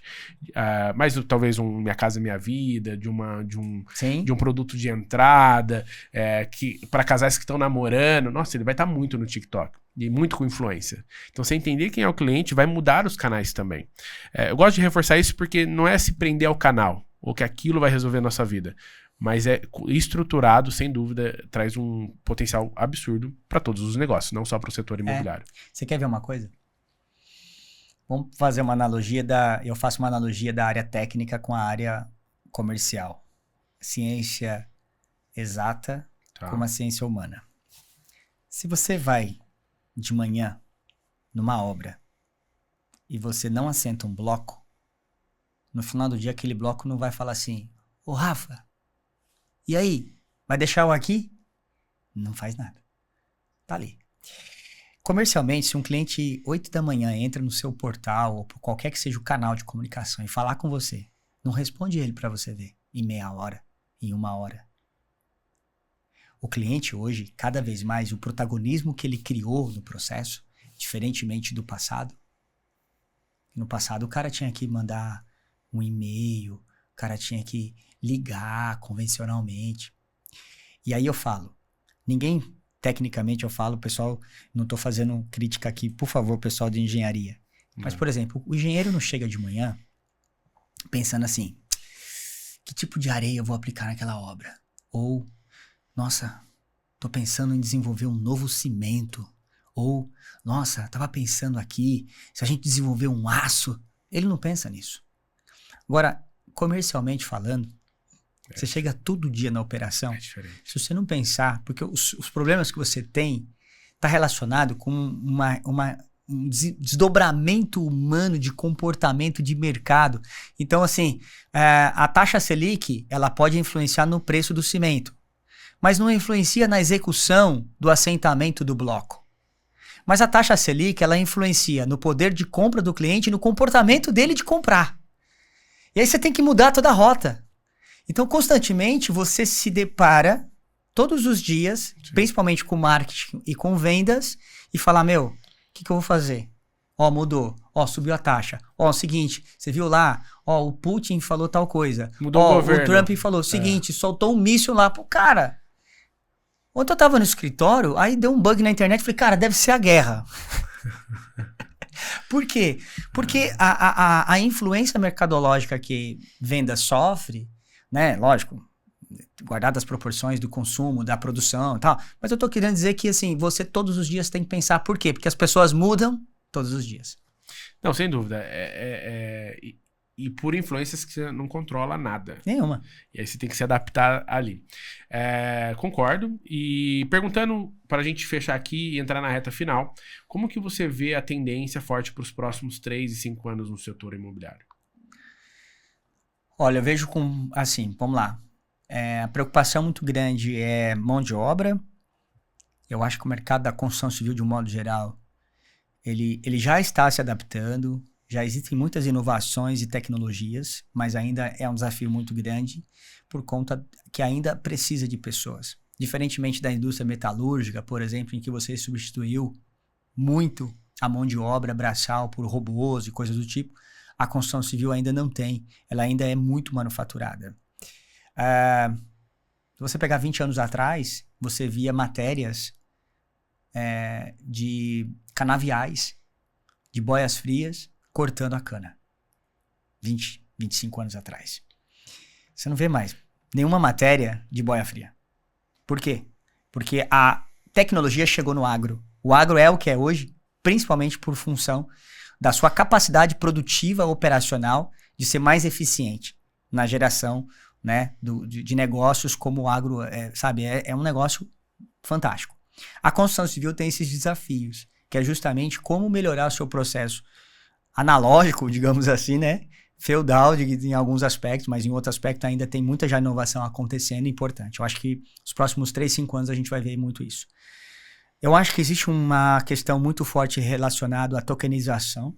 Tokenização é algo que vai transformar o mercado nos próximos, eu não diria nem 3, 5, eu diria que 2, 3, a tokenização, transformando e potencializando a comercialização de imóveis, né, no atual formato como ele é hoje. Né? Isso é um tema que eu acabei de participar. Quando você fala de tokenização, parar de trocar por dinheiros e virar um tipo de moeda digital. Exato. Os imóveis é como a multipropriedade, né? Então, assim, é muito semelhante ao mercado de bitcoins. O modelo pelo qual a gente comercializa hoje os imóveis, tradicionalmente falando, ele vai sofrer uma alteração. Participei recentemente agora de um evento, tenho escutado algumas coisas a respeito, estudado outras. Isso aí é algo que vai transformar o mercado, porque você vai mudar muitas coisas relacionadas ao que é hoje.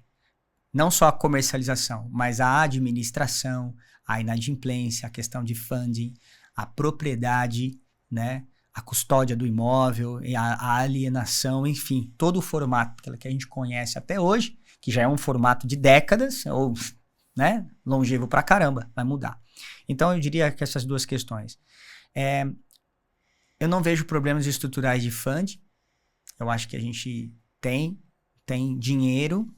O PIB ainda, o crédito imobiliário representa ainda, cresceu muito pouco nos últimos 10 anos, 1% em relação ao PIB, era 9,5%, está em torno de 10,5% em relação ao PIB. Se a gente comparar outros países, a gente vai ver que o crédito imobiliário em países até mesmo na América Latina, como o Chile, por exemplo, é 20%. Tem países que a gente vê representa 30%, 40%, 50%. O Brasil tem muito campo para crescer na disponibilização de crédito imobiliário para poder subsidiar não só o cliente final, mas a produção, que é muito importante. Sim, né?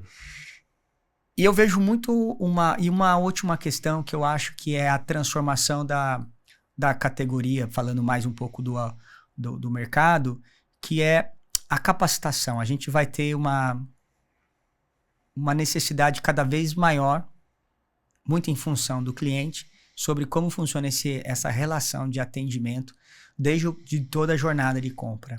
Eu acho que já existe já há algum tempo uma movimentação e ela está se intensificando cada vez mais, de que as empresas estão entendendo que o foco, de fato, precisa ser o cliente, não apenas aquela frase pregada na parede lá na sala de reunião. Se não tiver isso, esquece. Tem muitas empresas que vão quebrar por 2 motivos, eu vejo. Tem empresas que vão quebrar por capacidade construtiva e tem empresas que vão quebrar porque elas não vão se reciclar com o viés voltado para o cliente. Perfeito, Magno. E pegando esses ganchos do que você vê para o futuro, quais dicas práticas e diretas que você vê hoje para quem está no mercado imobiliário, considerando os desafios, os potenciais? Quais são...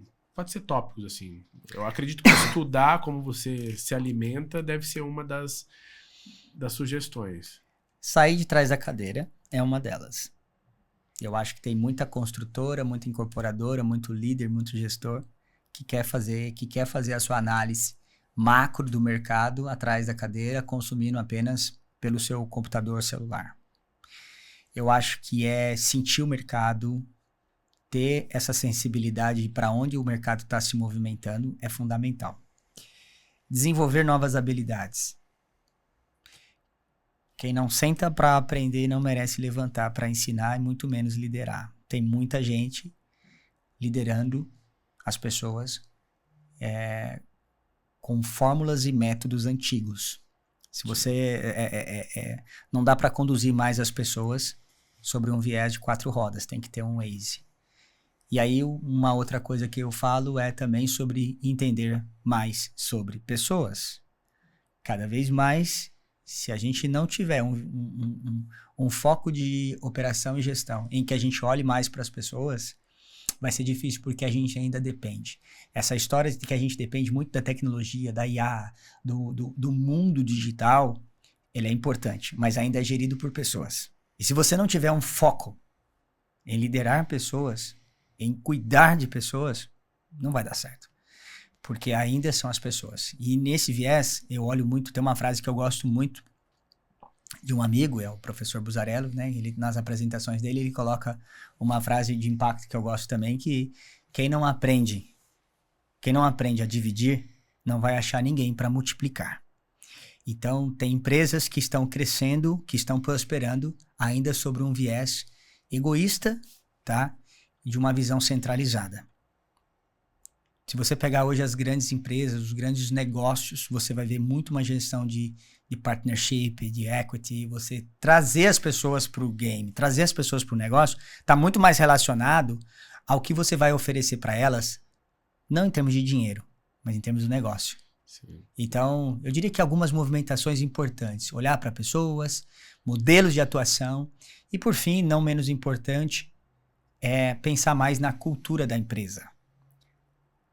Ter uma empresa com uma cultura de vendas melhora um pouco aquela gestão vertical para horizontal. Sim. Porque a cultura de vendas faz com que você pense no cliente a todo momento. E pensar no cliente a todo momento é garantir perpetuidade e perenidade na empresa. Sim, até porque você acompanha a evolução dele, né? Você não para de vender, né? Eu gosto de dar o exemplo, eu acho que isso ilustra bem. Por exemplo, vamos falar que a gente é jovem ainda na escola do ensino médio, que já passou um tempo. as nossas necessidades, o jogar bola à tarde, jogar o videogame entre os amigos, aqueles indicadores de sucesso daquela fase, passou quando fez 18 anos, vou prestar vestibular, vou começar a trabalhar, aí começa a namorar, aí ele cresce, se forma, vai estudar fora, volta, aí ele começa a analisar cargos diferentes, já saiu daquele jovem. Então, então, os ciclos vão mudando e isso se torna natural numa sociedade. Se a empresa não acompanha essa evolução dos seus clientes ou potenciais clientes, eles acabam olhando ainda o menino que tá jogando bola à tarde, jogando videogame, sendo que agora ele já tá formando família, tendo enfim, outras responsabilidades. Sua filha tem 3 anos. 3 anos. O maior erro que a gente comete na educação dos filhos é a gente falar assim, meu pai fazia isso, Sim. Meu pai me ensinou assim, você também vai fazer.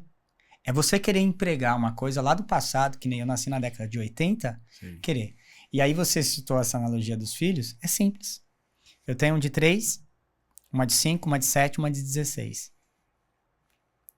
São necessidades diferentes, tempos diferentes, hábitos diferentes, comportamentos diferentes. Então, imagine só, quando eu falo, vamos no cinema, o de 3 quer assistir o quê?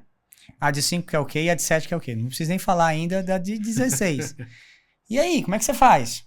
Sim. Às vezes não dá certo você levar os 3 pro cinema. Às vezes dá certo você fala assim, ó, vamos fazer o seguinte, ó, você de 5 e de 7, opa, acho que tem uma conexão aqui entre vocês. Segmento aqui iguais. Sim. Vamos assistir Stitch? Aí o de 3 fala assim, cara, vamos fazer o seguinte, cara, vamos no parquinho? Então deixa as duas no cinema e leva ele pro parquinho. Sim. Necessidades diferentes. Quando você quer impor, o pior erro que se comete no mercado é quando você impõe um produto. Foi-se o tempo que as pessoas compravam um produto, um exemplo, na década de 90, quando você tinha um mercado fechado no Brasil, quando você quisesse comprar um carro de luxo, era importado e você comprava um Diplomata. Aí quando o Brasil abriu a sua economia e começou a trazer, vamos liberar aqui todo mundo, aí começou, pô, legal. O que eu quero dizer? Quando você tem um mercado fechado, naquela época, cara, é esse ou é esse. É. Você tinha as 4 grandes montadoras no Brasil, então você comprava. Ou você comprava um carro da Chevrolet, ou você comprava um carro da Ford, da Volkswagen ou da Fiat. Qualquer outro carro além dessa marca, você tinha que importar um Niva, um Lada. Você tinha que importar, né, um carro de outros países que custava muito caro, não valia a pena. Mas quando você abriu o mercado, o que eu quero dizer com isso? Então, não existe mais. Foi-se o tempo em que as pessoas compravam porque só tinha você. Sim. Acabou. Esse dia eu vi uma discussão sobre marketplace e existe uma campanha muito forte do Mercado Livre que eles mudaram, depois de muitos anos, a sua característica de logística, que era cobrada em torno, mais ou menos, de R$70, alguma coisa, tá lá o 19, alguma coisa, uma campanha, inclusive, com o Neymar e o Ronaldo. Isso. Mas 19, por quê? 19. Mas por quê? Porque todos os outros marketplaces, como a Amazon, entendeu? Shopee e outras mais, estão agressivas, então é uma guerra. Hoje o mercado imobiliário, assim como qualquer outro segmento, gente, literalmente guardadas as proporções da palavra, por favor, aqui, mas assim, é uma guerra. Então você tem que entender seu adversário, entender seu campo de atuação, suas armas, saber como você pode atuar. Por que o Mercado Livre está fazendo isso? Ele quer manter o seu primeiro lugar. Então, assim, a gente olhar o contexto, entender e falar assim, ou eu faço isso, vou ficar para trás. Quando você pega as empresas que quebram ou que quebraram e que tinham nome, você fala, nossa, como é que pode? Quando a gente fala que o Yahoo, aconteceu com o Yahoo o que aconteceu, é porque ele não foi capaz de olhar pelo retrovisor e ver o Google chegando. Não veio. Né? Quando o Facebook comprou lá o Instagram, o Meta, vamos pensar assim, mas o que seria hoje? Então, assim, eu tô dando alguns exemplos, assim, triviais, mas assim, se a gente não for atento às movimentações de mercado, que está relacionado a isso tudo, é o que? É o comportamento do cliente, esquece. Total. É isso, táxi, Uber. Se você não se reinventar... Magno, assim, a gente falou bastante, muito grato pela sua colaboração, conteúdos valiosos. A gente está chegando na reta final do programa, mas antes de fazer o encerramento, eu tenho perguntas para entender os significados que elas têm para você. Legal. Uma pergunta de bate-pronto, tá? Tá bom. Ser empresário no Brasil é? Desafiador. Só um pouquinho. Só. O que o mercado imobiliário representa? Oportunidade de realizar um propósito e realizar o sonho das pessoas. Família é? Base. O seu legado será? Será fortificado se eu conseguir literalmente entregar aquilo que as pessoas esperam de mim. Eu preciso fortalecer cada vez mais o nível de conhecimento para que as pessoas eu possa entregar algo de qualidade para elas. Legal. E a palavra que resume sua jornada até aqui é? Resiliência. Sem dúvida. Obrigado pela sua participação, enfim, por toda a sua trajetória, parabéns. Para você que quer seguir o Magno nas redes sociais, segue, ele compartilha muitos conteúdos de valor, então quem é do segmento, quem não é do segmento, vale a pena seguir, é o @Magno Magalhães no Instagram, também acha ele no LinkedIn, em outras redes sociais, pode dar um Google que o nome dele também aparece, né? Muito obrigado. Para quem também quer seguir a construtora Souza Araújo, segue nas redes sociais, e obrigado por dividir com a gente a sua visão, o seu lado humano, sua vida pessoal com a gente. E toda a sua evolução, né? Sem dúvida, acho que isso motiva, encanta, mostra valor para quem está dentro aí assistindo com a gente, porque como você disse, né? Tem que aprender para ensinar, né? Então para poder servir, né? Então obrigado por compartilhar todo esse histórico, e você que está nos assistindo até o final, deixa seu like, compartilha nas redes sociais e manda para alguém que pode fazer muito sentido, seja do mercado imobiliário ou não, que é muito importante estar se nutrindo, né, e consumindo inspirações como o Magno trouxe aqui pra gente. E fiquem ligados que no próximo episódio a gente vai trazer um grande convidado para trazer novos temas, como a gente sempre traz, pertinentes para nosso dia a dia, para nossa vida, seja empresarial ou pessoas que só consomem na sociedade, né? Eu sempre gosto de trazer pessoas que fazem acontecer no seu mundo, mas que são pessoas vivendo e fazendo acontecer. Não simplesmente um cargo, uma cadeira. Eu acho que esse é o grande ponto aqui. Então, obrigado para você que assistiu até a gente, e um grande abraço para você, e até o próximo episódio do Pode Faz o Seguinte.